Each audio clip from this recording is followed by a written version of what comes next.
శ్రోతలకు నమస్కారం. క్రికెట్ నగరం పాడ్కాస్ట్ కు స్వాగతం, సుస్వాగతం. ముందుగా అందరికీ దీపావళి శుభాకాంక్షలు. సో మేము ముందుగా చెప్పినట్టే ఉత్త క్రికెట్ కవర్ చేయడమే కాకుండా బిహైండ్ ద సీన్స్ క్రికెట్ లో ఏం జరుగుతుందనే వాటి మీద కూడా మేము ఎపిసోడ్ చేస్తామని చెప్పాము. ఒక స్పెసిఫిక్ టాపిక్స్ కానీ లేకపోతే ఇంటర్వ్యూస్ కానీ. ఇది మేము ఫస్ట్ టైం ఒక క్రికెటర్ ఇంటర్వ్యూ చేస్తున్నాము. తను మీ అందరికీ ఇప్పుడు ఇండియాకి ఆడుతున్న క్రికెటర్స్ తెలుస్తారు, కానీ నీకు రంజీ లెవెల్లో ఎంత కష్టాలు పడుతున్నారు క్రికెటర్స్ ఎవరు వినుండరు, తెలిసి కూడా ఉండవు. అలాంటి ఒక క్రికెటర్ తో వాళ్ళు మాట్లాడబోతున్నాం. అతని పేరు తెలుగుపల్లి రవితేజ.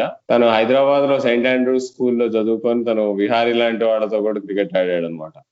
అండ్ అదే కాకుండా హైదరాబాద్ క్రికెట్ లో జనరల్ గా అతన్ని crisis man for crisis situations అని కూడా అంటారు.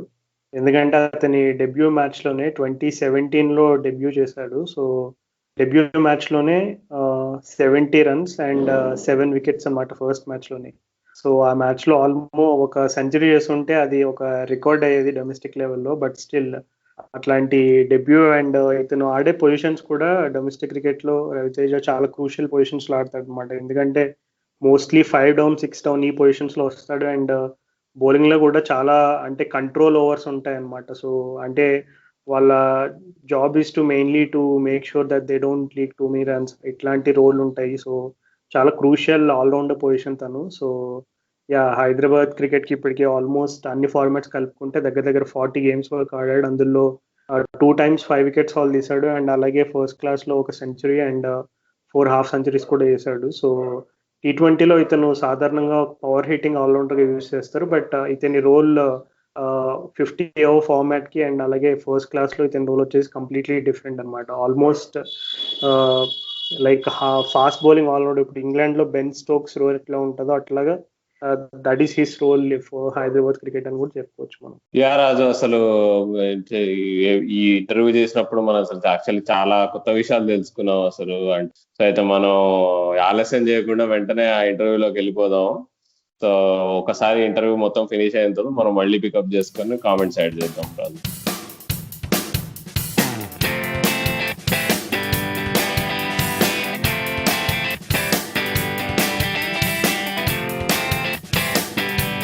Hello Raviteja, how are you? ఎలా ఉన్నావు? నేను బాగున్నాను. మీరు ఎలా ఉన్నారు? ఫైన్. సో నువ్వు మా పాడ్కాస్ట్ కి ఫస్ట్ క్రికెటింగ్ గెస్ట్ అన్నమాట. సో వెల్కమ్ టు క్రికెట్ నగరం పాడ్కాస్ట్. థ్యాంక్స్ అన్న. నేను కూడా చాలా హ్యాపీగా ఉంది బి పార్ట్ ఆఫ్. లాస్ట్ కూడా విన్నాను, కూడా నచ్చాయి. మీరు కాల్ చేసినప్పుడు కాన్సెప్ట్ కూడా నచ్చింది నాకు.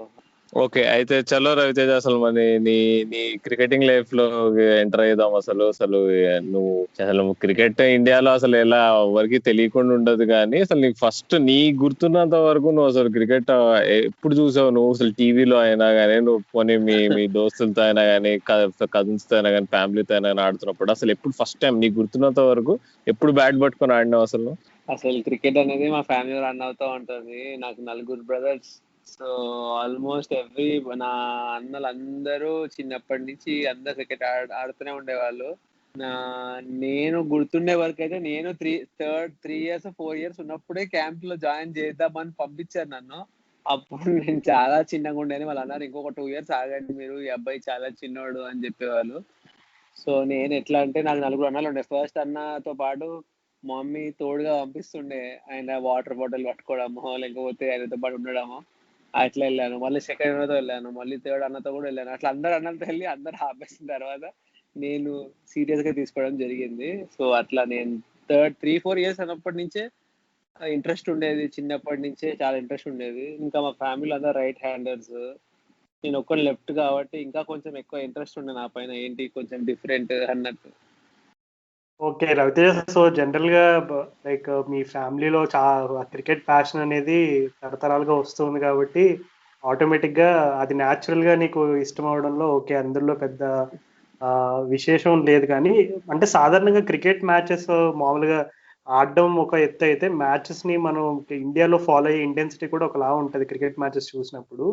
సో నువ్వు చిన్నప్పుడు క్రికెట్ చూసినప్పుడు నిన్ను బాగా ఇన్ఫ్లుయెన్స్ చేసిన క్రికెటర్స్ కానీ, లేదు నిన్ను బాగా ఇన్ఫ్లుయెన్స్ చేసిన గేమ్స్ ఏదైనా నీకు గుర్తున్నాయా చిన్నప్పుడు? అంటే ఓకే, ఈ పర్టికులర్ మ్యాచ్ చూసిన తర్వాత అరే వీళ్ళ కొట్టాలరా సిక్స్లు, లేదు వీళ్ళ ఆడాలరా బ్యాటింగ్, ఇట్లా నేను కూడా లెఫ్ట్ హ్యాండర్ కావాలి, ఇట్లా నీకు ఇట్లా మోటివేషన్ ఇచ్చిన మ్యాచెస్ కానీ మూమెంట్స్ మెమరీస్ ఏమైనా గుర్తున్నాయా? నాకు చిన్నప్పటి నుంచి ఒకటే ఫేవరెట్ ప్లేయర్ అన్న, నాకు సౌరవ్ గంగూలీ అంటే చాలా ఇష్టం. సో నాకు చిన్నప్పటి నుంచి ఆయన ఏ బ్యాటింగ్ అయినా చూసేవాడిని. సౌరవ్ గంగూలీ బ్యాటింగ్కి వస్తే ఇంకా ఫుడ్ ఏం తినకుండా అట్లనే టీం ముందు కూర్చునేవాడిని. ఇంకా especially Sourav Ganguly world cup knockout semis లో కానీ, ఐసీసీ 1999 అప్పుడు ఆ ఛాంపియన్స్ ట్రోఫీ నాకౌట్స్ లో కానీ, అప్పుడు సౌత్ ఆఫ్రికాతో ఒక 100 కొడతాడు. ఆ 100 అనేది నాకు చాలా ఇష్టం, చాలా మెమరబుల్. ఇంకొకటి షార్జాలో అప్పుడు లాంగ్ బ్యాక్ 3-4 సిక్స్లు కొడతాడు గ్రౌండ్ బయట. సో అప్పుడు అనుకునేవాడిని గంగూలీలా కొట్టాలి, స్పిన్నర్స్ ని అతను కొట్టే సిక్స్లు కానీ. నేను ఏదైనా గంగూలీ ఇమిటేట్ చేయడానికి ట్రై చేస్తున్నాను నెట్స్ లో. సో చిన్నప్పుడు అందరు నన్ను గంగూలీ గంగూలీ గంగూలీ అని పిలుస్తున్నాను. నేను కూడా లెఫ్ట్ హ్యాండ్ ఉంటుండే, ఇంకా మీడియం పేస్ బౌలింగ్ చేస్తుండే అప్పట్లో చిన్న క్యాంప్ లో ఉన్నప్పటి నుంచి, అండర్ 9 అండర్ అట్లా అన్నప్పుడు. సో గంగూలీ అంటే చాలా ఇష్టం ఉండే. ఇంకా నాకు ఇప్పుడనే కాదు, నాకు ఎప్పుడన్నా చిన్నప్పుడు క్రికెట్ చాలా ఇష్టం. అప్పుడు క్రికెట్ చాలా కాంపిటేటివ్ ఉండే. అప్పట్లో ఎరా చాలా ఇష్టం, అన్ని మ్యాచెస్ చాలా నచ్చుతుండేది. వన్డే అయినా సరే, టెస్ట్ అయినా సరే కూర్చొని చూసేవాడిని. అన్ని మ్యాచెస్ ఆ ఎరాలో ప్రతి ఒక్క టీంలో ప్రతి ఒక్క ఫాస్ట్ బౌలర్ ఉండేవాళ్ళు. సో నాకు ఇప్పుడు కూడా కంపేర్ చేస్తే ఇప్పుడు కన్నా నాకు అప్పట్లో క్రికెట్ ఎరా చాలా ఇష్టం. 1996 నుంచి 2003-4 వరకు. నువ్వు ఛాంపియన్స్ ట్రోఫీ 2000 టోర్నమెంట్ గురించి చెప్పావు కదా, ఆ టోర్నమెంట్ తో నాకు పర్సనల్లీ కూడా చాలా పర్సనల్ టచ్ ఉంది. ఎందుకంటే ఆ టోర్నమెంట్ లో నేను అప్పుడు యువరాజ్ సింగ్ డెబ్యూ చేస్తే అప్పుడు నేను యువరాజ్ సింగ్ ఫ్యాన్ అయ్యా అనమాట. సో అట్లా సో మన ఇద్దరికి కొంచెం అది కామన్ ఉంది. రాజు కూడా కొంచెం యువరాజ్ సింగ్ ఫ్యాన్. నేను చెప్పబోతున్నారా, సేమ్ నాకు కూడా అదే match, Yuvraj Singh Australia match ఆస్ట్రేలియాతో. అవునవును, గ్లెన్ మెక్గ్రాత్ అండ్ బ్రెట్లీ. నాకు గంగూలీ నాకు ఇష్టము, కానీ ఒక మ్యాచ్ కన్నా వస్తే ఒక మ్యాచ్ మనల్ని మార్చింది అంటే సచిన్ టెండూల్కర్ ఆస్ట్రేలియా పైన కొట్టే మ్యాచ్ ఇష్టం నాకు, షార్జాలోనే. అది కూడా మనం క్వాలిఫై అవ్వాలంటే 240 ఏమో కొట్టాలి, సచిన్ 100 కొడతాడు ఆస్ట్రేలియాతో, మీకు గుర్తుందో లేదో. ఇండియా ఇంకా ఆస్ట్రేలియా మ్యాచ్ ఉంటది, సచిన్ టోనీ క్రేగ్ కామెంటేటర్ ఉంటాడు. ఇంకా సూపర్ మ్యాచ్ అది. మన సచిన్ 100 కొడతాడు ఆ టోర్నమెంట్ లో. అది చాలా చేంజ్ చేస్తుంది. అంటే అప్పుడు అనిపించింది ఇండియాకి ఆడాలి అంటే, ఆ క్రేజ్ కానీ, ఆ సచిన్ ఆ మ్యాచ్ అట్లా ఆడటం కానీ. But as a player I always like, నాకు గంగూలీ అంటే చాలా ఇష్టం ఉండే. గంగూలీ ఇమిటేట్ చేస్తుండే లెఫ్ట్ హ్యాండర్ కాబట్టి చాలా ఇష్టం ఉండే. ఓహో, అయితే నీకు డెజర్ట్ స్టార్మ్ కూడా గుర్తుందా? అయితే నీకు నేను డెజర్ట్ స్టార్మ్ చూశాను లేదా నాకు గుర్తులేదు అసలు. అంటే నేను మరీ చిన్న, నువ్వు మాకంటే 2 ఏళ్ళు చిన్న మరి. అట్లాంటి నీకు గుర్తుందా? అంటే నాకెట్లా ఇప్పుడు చెప్తున్నా కదా, ఇప్పుడు కూడా టిల్ డేట్ నాకు ఇవాళ మ్యాచెస్ కన్నా నాకు అప్పట్లో మ్యాచెస్ చాలా ఇష్టం. ఓకే రవితేజ, సో సాధారణంగా నువ్వు గంగూలీ ఇన్ఫ్లుయెన్స్ గురించి మాట్లాడావు. సో గంగూలీ ఇన్ఫ్లుయెన్స్ గురించి చెప్పావు కాబట్టి ఖచ్చితంగా నువ్వు left handed daring and dashing సిక్స్లు కొట్టడం కానీ ఇవన్నీ కూడా ఇన్ఫ్లుయెన్స్ అంతా చక్కగా చెప్పావు. సో నువ్వు హైదరాబాద్ టీమ్కి ఆడినప్పుడు your role is an allrounder. So నువ్వు అన్ని డిపార్ట్మెంట్స్లో కాంట్రిబ్యూట్ చేస్తావు. సో బ్యాటింగ్ ఇన్ఫ్లుయెన్స్ గురించి చెప్పావు, బట్ బౌలింగ్ గురించి అసలు ఏంటి అంటే ఈ స్టోరీ ఏంటి? బౌలింగ్ ఎట్లా నువ్వు ఫస్ట్ ఎట్లా స్టార్ట్ అయ్యావు? అసలు బౌలింగ్ లో కూడా కాంట్రిబ్యూట్ చేయాలని కోరిక ఎక్కడి నుంచి స్టార్ట్ అయింది? అసలు బౌలింగ్ చాలా ఫన్నీ స్టోరీ అన్న. నేను చిన్నప్పుడు బ్యాట్స్మెన్ ఉండే, జెన్యున్ బ్యాట్స్మెన్ ఉండే. సో నేను ఎవ్రీ ఇయర్ లీగ్స్ కానీ స్కూల్ టోర్నమెంట్స్ అవుతుండే. అప్పుడు నేను 10 మ్యాచెస్ లో 8 సెంచరీస్ కొట్టేవాడిని. అయినా కానీ టీంలో ఎప్పుడు ఉండకపోయేవాడిని కాదు. ఇదేంటబ్బా ఎంత కొట్టినా కొట్టేవాడిని, అసలు నన్ను ఎప్పుడు టీంలో ఆడిపించేవాళ్ళు కదా, అండర్ 13 స్టేట్ టీంలో. ఒక రోజు నేను అన్న కోచ్కి, సార్ నేను బౌలింగ్ కూడా వేసేస్తారని చెప్పాను. అవునా వెయ్యి అంటే, ఏదో మీడియం పేస్ నార్మల్ గంగులీ ఎట్లా వేసేవాడు అంతే అంతే పేస్ వేసేవాడిని. సో అట్లా వేయగానే, అరే నువ్వు బౌలింగ్ కూడా వేస్తున్నావు, నువ్వు రెండు ఆడొచ్చు అని ఒక ఫాస్ట్ బౌలర్ డ్రాప్ చేసి, అప్పుడు నాకు బ్యాటింగ్ నంబర్ 9 నంబర్ 8 పంపించినారు, ఒక బౌలర్ లాగా ఆడిపించి బ్యాట్స్మెన్. సో నాకు 15-16 వరకు ఇంకా బౌలింగ్ అంతే పేస్ ఉండేది. ఎక్కువ బ్యాటింగ్ పని ఇంత స్కోర్లు కూడా తీసుకునే వాళ్ళు కాదు. సో నాకు అండర్ 16 అయిపోయిన తర్వాత 2 ఇయర్స్ నేను అప్పుడు డ్రాప్ అయినాను స్టేట్ టీంలో. అప్పుడు అనిపించింది, మనం టీంలో ఆడాలంటే ఆల్రౌండర్ ఉండాలి. బ్యాట్స్మెన్లు చాలా మంది ఉన్నారు ఇండియాలో. నేను ఎంత కొట్టినా, నేను 800 కొట్టినా పక్కన 1000 కొడుతున్నాడు. ఇంత కొడితే కూడా సరిపోవట్లేదు. అప్పుడు మనం బౌలింగ్ అనేది చెయ్యాలి అని అప్పుడు నేను బౌలర్, అప్పుడు అప్పుడు ఇట్లా జాక్ క్యాలిస్, నాకు లాన్స్ క్రూజర్ అంటే చాలా ఇష్టం ఉండే. ఆయన కూడా లెఫ్ట్ హ్యాండర్ కాబట్టి అప్పట్లో మ్యాచ్లు చాలా గెలిపించేవాడు. సో నేను అప్పుడు కొంచెం బౌలింగ్, నేను 16 ఇయర్స్ తర్వాత అప్పుడు బౌలింగ్ సీరియస్గా తీసుకున్నాను. లేకపోతే ఛాన్స్ ఎప్పుడు ఉండేది కాదు. బ్యాటింగ్ లాగా ఆడుంటే ఎప్పుడు తీసుకునే వాళ్ళు కాదు టీంలో. ఓన్లీ బ్యాట్స్మెన్ చాలా మంది ఉన్నారు అని చెప్పి. ఎప్పుడైతే నేను బౌలింగ్ వేసానో అప్పుడు నన్ను వీడు బౌలింగ్ కూడా వేస్తాడని ఒక పాల్గొని కూర్చోబెట్టి అప్పుడు నన్ను అట్లా బౌలర్ లాగా ఆడిపించేవాళ్ళు. సో అది కొంచెం 19 తర్వాత కొంచెం కొంచెం సీరియస్ అయింది. సో అప్పుడు ఆల్రౌండర్ అంటే రంజీ కానీ పెద్ద లెవెల్ ఇంత పేస్ సరిపోదు. అప్పుడు నేను 122, 123 వేసేవాడిని, చాలా తక్కువ పేస్. అప్పుడు అర్థమైంది, ఓహో ఇంకా ఫిట్నెస్ చేయాలి, ఇంకా ఫాస్ట్ వేయాలి. అప్పుడు మనం పెద్ద లెవెల్ ఆడాలి, రంజీ ఆడాలి, ఇండియా ఆడాలి, ఐపీఎల్ ఆడాలంటే ఆల్రౌండర్. అప్పుడు అట్లా ఈ థింకింగ్ వచ్చింది. కానీ ఇట్లా చిన్నప్పటి నుంచి ఆల్రౌండర్ అయ్యే అన్ని లేకుండే ఎప్పుడు. అంటే ఉండేది, బట్ బౌలింగ్ అంత ఇప్పుడు వేసే అంత ఈక్వల్ గా వేసేవాడిని అప్పట్లో అయితే కాదు. అప్పుడు బ్యాటింగ్ చాలా ఫోకస్ ఉండేది. ఓపెనింగ్ వెళ్ళేవాడిని చిన్నప్పుడు, 100s కొట్టేవాడిని. బట్ అప్పుడు టీమ్ సెలెక్షన్ కోసం బౌలింగ్ కూడా వేయాల్సి వచ్చింది. యా, అంటే అదే అవసరం కొన్ని విషయాలు నేర్పుతుంది అంటారు అట్లా. ఇప్పుడు నీకు సెలెక్షన్ ఓకే, నువ్వు ఇన్ఫ్లుయెన్స్ చేయాలని చెప్పేసి బౌలింగ్ చేయడం స్టార్ట్ చేసావు అనమాట అప్పుడు చిన్నప్పుడే. అంతే. ఎందుకంటే మనం ఎన్ని రన్లు కొట్టినా తీసుకునే వాళ్ళు కాదు. ఒకసారి అయితే 800s కొట్టారు 10 matches లో. 800s కొట్టాం కదా, మనం ఎట్లా ఉంటామంటే చూస్తే డ్రాప్ మ్యాచ్ లో, అరే ఇదేంట్రా బాబు అని. కొన్నిసార్లు ఫెయిలియర్స్ మన మంచిగా అయినట్టు ఇది కూడా ఒక పార్ట్. సో నువ్వు స్కూల్ క్రికెట్ గురించి చెప్తున్నావు, Under-13 అది అంతా. నువ్వు ఫస్ట్ నుంచి సెయింట్ ఆండ్రూసే కదా నువ్వు స్కూల్ ఆడింది, నువ్వు అంతా క్రికెట్ అంతా? నేను చిన్నప్పుడు కోత్వాల్ స్కూల్ ఉండే, కోత్వాల్ అని ఒక సికింద్రాబాద్ లో స్కూల్ ఉండేది. సో నేను సెయింట్ జాన్స్ క్యాంప్ కి వెళ్ళేవాడిని. సో ఆ క్యాంప్ మ్యాచ్ లో చాలా బాగా ఆడేవాడిని. Under-11 కానీ Under-13 కానీ క్యాంప్ కి క్యాప్టెన్ ఉంటుండే నేను. చాలా రన్స్ కొడితే సెయింట్ ఆండ్రూస్ కి సెయింట్ జాన్స్ క్యాంప్ కి కనెక్షన్ ఉండేది. అంటే ఆ స్కూల్ టీమ్ ఈ క్యాంప్ నుంచి తీసుకునే వాళ్ళు. సో అప్పుడు నేను బాగా ఆడితే వాళ్ళు అన్నారు, నీకు ఆండ్రూస్ స్కూల్లో సీట్ ఇస్తాము, మా స్కూల్ టీంకి ఆడతావా అని అడిగారు. సో అట్లా నేను అప్పుడు సెయింట్ ఆండ్రూస్ జాయిన్ క్రికెట్ కోసం నన్ను తీసుకున్నారు అనమాట, వాళ్ళ స్కూల్ టీంలో జాయిన్ చేయడానికి. అలా నన్ను ఆ స్కూల్ టీంలో తీసుకున్నారు. ఓకే, అయితే నువ్వు అక్కడ మరి నీతో పాటు నీ సీనియరా నీ క్లాస్మేట్ ఉండేనా బిహారీ?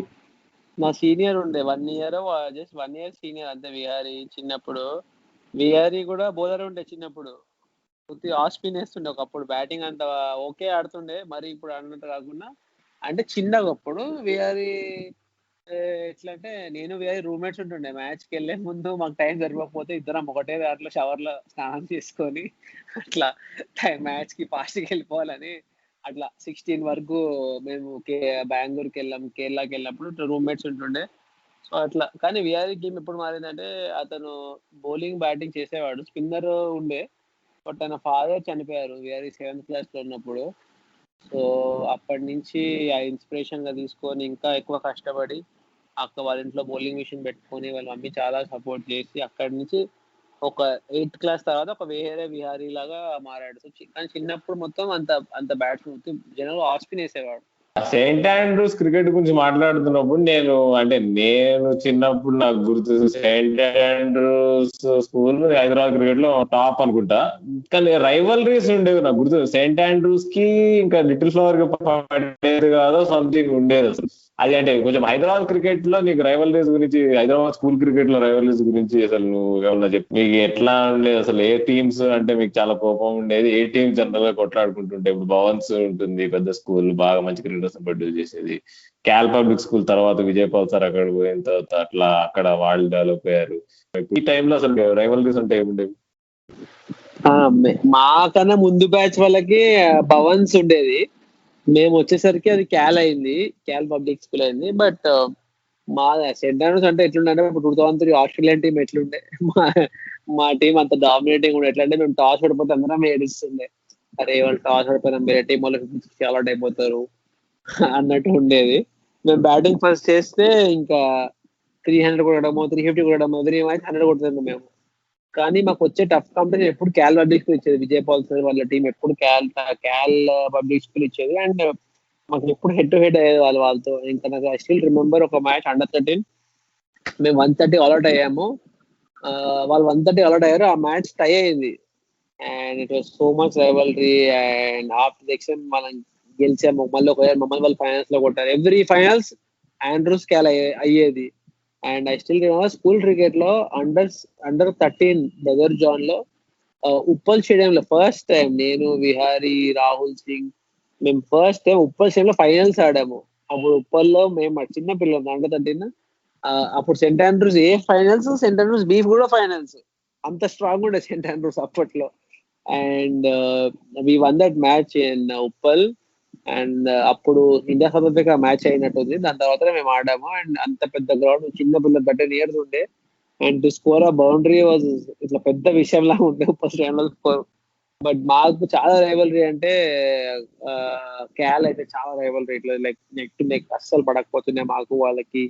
అండ్ మా క్యాంప్ కి వాళ్ళు కూడా అగేన్స్ట్ ఉండే మా స్కూల్ కి. And it was so much rivalry. అంటే అందరు పేరెంట్స్ రావడం కానీ, అందరూ మొత్తం హైదరాబాద్ కూర్చొని చూస్తుండే ఆ మ్యాచ్ ఇట్లా ఫైనల్స్ అవుతుండే.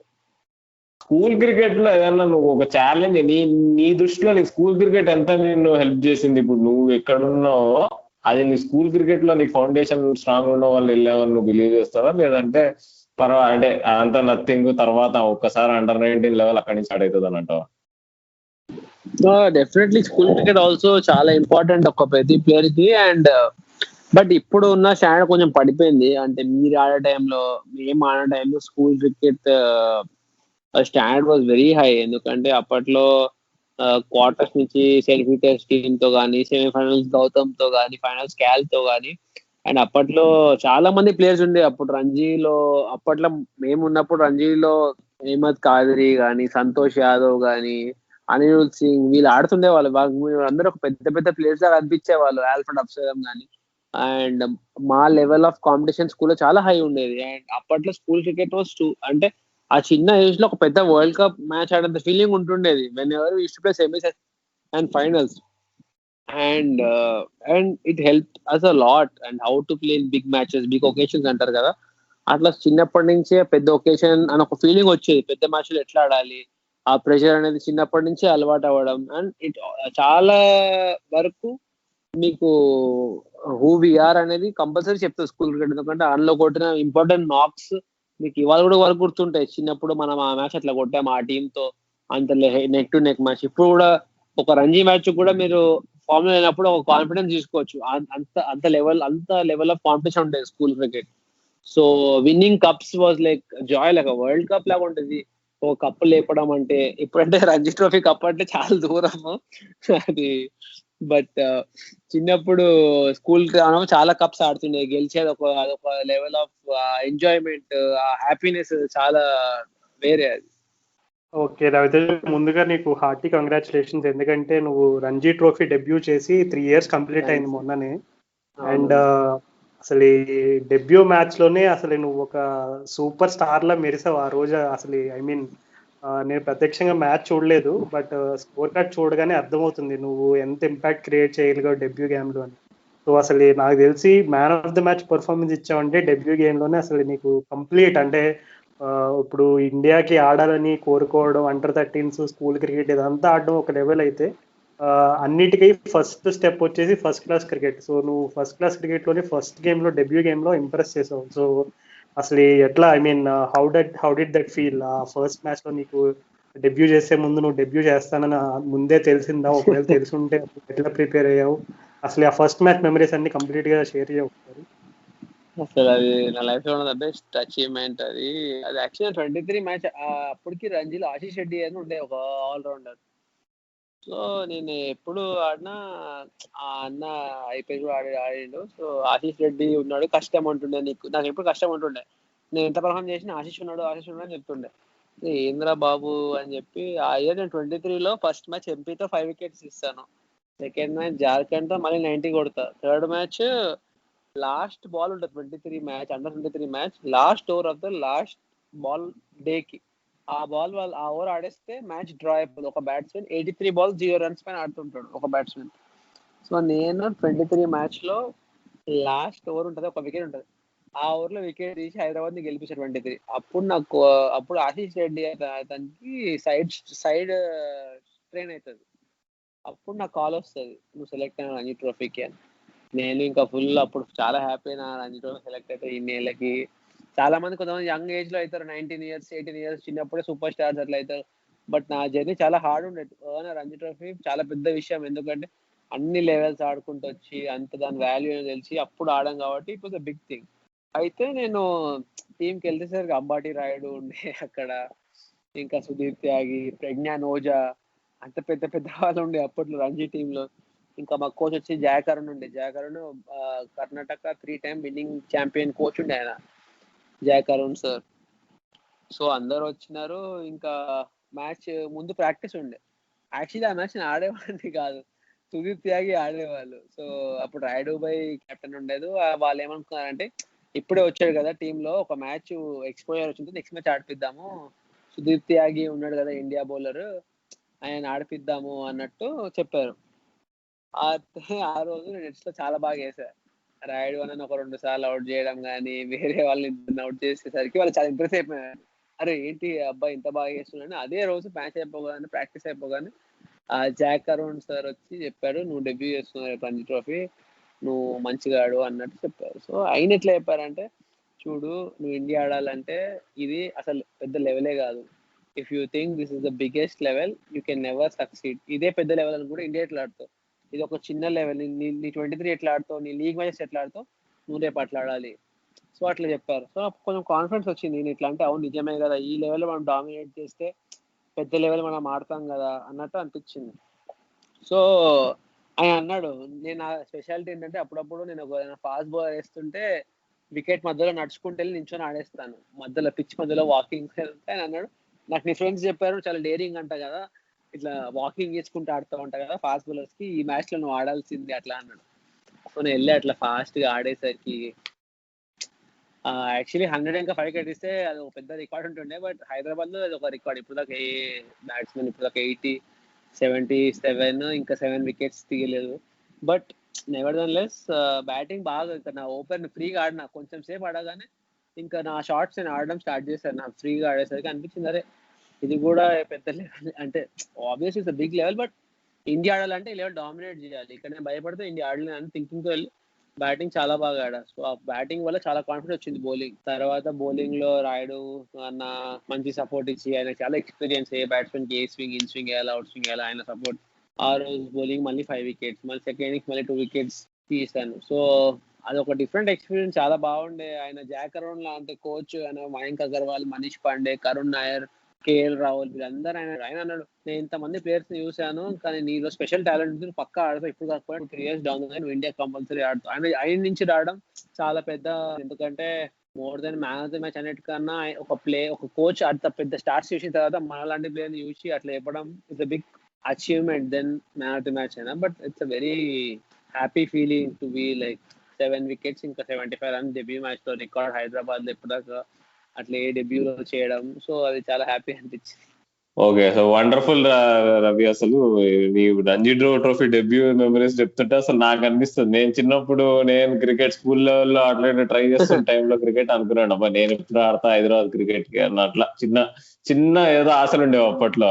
అదే బంద్ చేసేసిన తర్వాత అంతా చదువు మీద కాన్సన్ట్రేట్ చేసాం. కానీ యా నైస్ టు నో అంటే అసలు ఆ ఫీలింగ్ ఎట్లుంటుందని నువ్వు తెప్పించావు అనమాట. సో ఇప్పుడు ఇందాక చెప్తున్నావు కదా, ఇప్పుడు అదేంటి ఇట్లా నువ్వు చాలా అంటే చాలా లెవెల్స్ ఆడుకుంటూ వచ్చినా అని చెప్పేసి, ఇప్పుడు చాలా ఇప్పుడు ఇండియా ఆడడానికి కానీ, ఇప్పుడు నువ్వు రంజీకైనా కానీ ఒక కామన్ ఛానల్ ఏంటంటే జనాలందరూ నీకు ఫస్ట్ ఇండియా అండర్-19 ఆడేస్తారు డైరెక్ట్, రంజీ ఆడకుండా కూడా. అసలు నువ్వు అంటే నీ జర్నీ చెప్పు, నువ్వు ఇండియా అండర్-19 కి ట్రై చేసావు, అసలు ఎలా ట్రై చేసావు, దానికి ఎంత కష్టపడాలి ఇప్పుడు, ఎందుకంటే ఒక్కసారి ఇండియా అండర్-19 ఆడేస్తే నువ్వు టీవీలో కనిపించేస్తావు, నువ్వు ఐపీఎల్ ఆప్షన్స్ కి ఎలిజిబుల్, నీకు అక్కడికప్పుడే నీకు పబ్లిసిటీ వచ్చేస్తుంది, నువ్వు సెలెక్ట్ అయిపోవచ్చు, నీ లైఫ్ మారిపోవచ్చు. మరి నువ్వు అండర్-19 ఆడే టైంకి అప్పటికి ఐపీఎల్ వచ్చేసింది కదా. అప్పుడే అట్లా ఫస్ట్ సెకండ్ ఇయర్ అప్పుడు ఇండియా అండర్-19 అనేది చాలా ఎట్లా అంటే కొంచెం పర్సెంట్ లక్ కూడా ఉంటుంది అన్న. సో 2 years ఒక్కసారి అవుతుంది. సో అది ఎట్లుంటుంది అంటే, ఫస్ట్ మన స్టేట్ కి 1 day మ్యాచెస్ ఉంటాయి, ఆ తర్వాత 4 day మ్యాచెస్ ఉంటాయి. సో 1 days లో కొట్టిన వాళ్ళు మళ్ళీ సౌత్ జోన్ ఉంటుంది, సౌత్ జోన్ లో ఆడిన వాళ్ళు మళ్ళీ ఛాలెంజర్ ట్రోఫీ ఉంటుంది, ఆ ఛాలెంజర్ లో కొట్టిన వాళ్ళు అప్పుడు మళ్ళీ ఇండియా బి ఉంటుంది, మళ్ళీ అక్కడ క్యాంప్ అయ్యి అప్పుడు ఇండియన్ టీం అవుతుంది.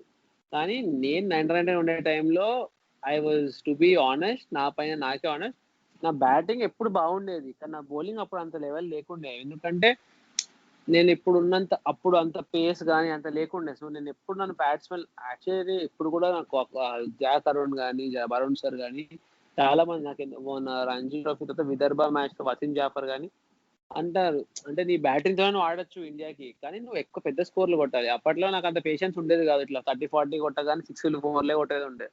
సో నేను అప్పుడు అంత కన్సిస్టెంట్ గా పర్ఫామ్ చేయలేదు అండర్ 19 అప్పుడు. కానీ అప్పుడు మా బ్యాచ్ లో ఉన్నప్పుడు విహారీ ఆడాడు. అప్పుడు విహారీ చాలా బాగా పర్ఫామ్ చేశాడు. మన ఎట్లా అంటే ఒక 5 మ్యాచెస్ లో 400 300 కొట్టిండు అండర్ 19 లో. So I think to play under India is not an easy thing, you should be extraordinary. ఎట్లా అంటే మనం అనుకున్నంత ఈజీ ఇట్లా స్టేట్ ఆడి అట్లా కాదు, స్టేట్ ఆడి మళ్ళీ సౌత్ జోన్ లో పర్ఫామ్ చేసి మళ్ళీ ఛాలెంజర్ ట్రోఫీలో పర్ఫామ్ చేసి మళ్ళీ ఇండియా బి అలా పర్ఫామ్ చేసుకుంటూ వెళ్తే ఆడేది. సో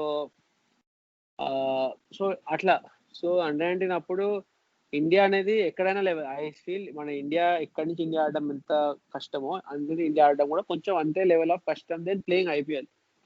అండర్ 19 ఇండియా ఆడాలంటే మనం స్టేట్ మ్యాచెస్ లో పర్ఫామ్ చేయాలి. సో అట్లా అదొక పెద్ద process. So you have to be extra to play for India. ఇంకా ఎస్పెషల్లీ మనలాంటి సౌత్ టీమ్స్ లో, ఎందుకంటే మనం ఎప్పుడు ట్రోఫీస్ గెలవలేదు, గెలిస్తే మన టీం నుంచి 4 మెంబర్స్ ఆడతారు. ఇప్పుడు రంజీ ఇప్పుడు మనం ఐపీఎల్ ఎందుకు ఆడట్లేదు, ఐపీఎల్ నుంచి మన హైదరాబాద్ నుంచి కానీ పెద్ద లెవెల్ ఇండియా ఎందుకు ఆడట్లేదు అంటే మనం రంజీ క్వాలిఫై అవ్వట్లేదు. సో మనం ఒకవేళ రంజీ గెలిస్తే, so if you qualify more matches ఉంటాయి, క్వార్టర్ సెమీస్ ఫైనల్ చాలా కౌంట్ అవుతుంది. మీరు గ్రూప్ లో కొట్టిన 100, ఇప్పుడు నేను డెబ్యూలో పర్ఫామ్ చేసిన మ్యాచ్ నేను రంజీ సెమీఫైనల్స్ లో వేస్తే ఇండియా ఆడేస్తా డైరెక్ట్. ఇండియన్ టీమ్ లో ఆ పర్ఫార్మెన్స్ అక్కడ is 10 times than group stage.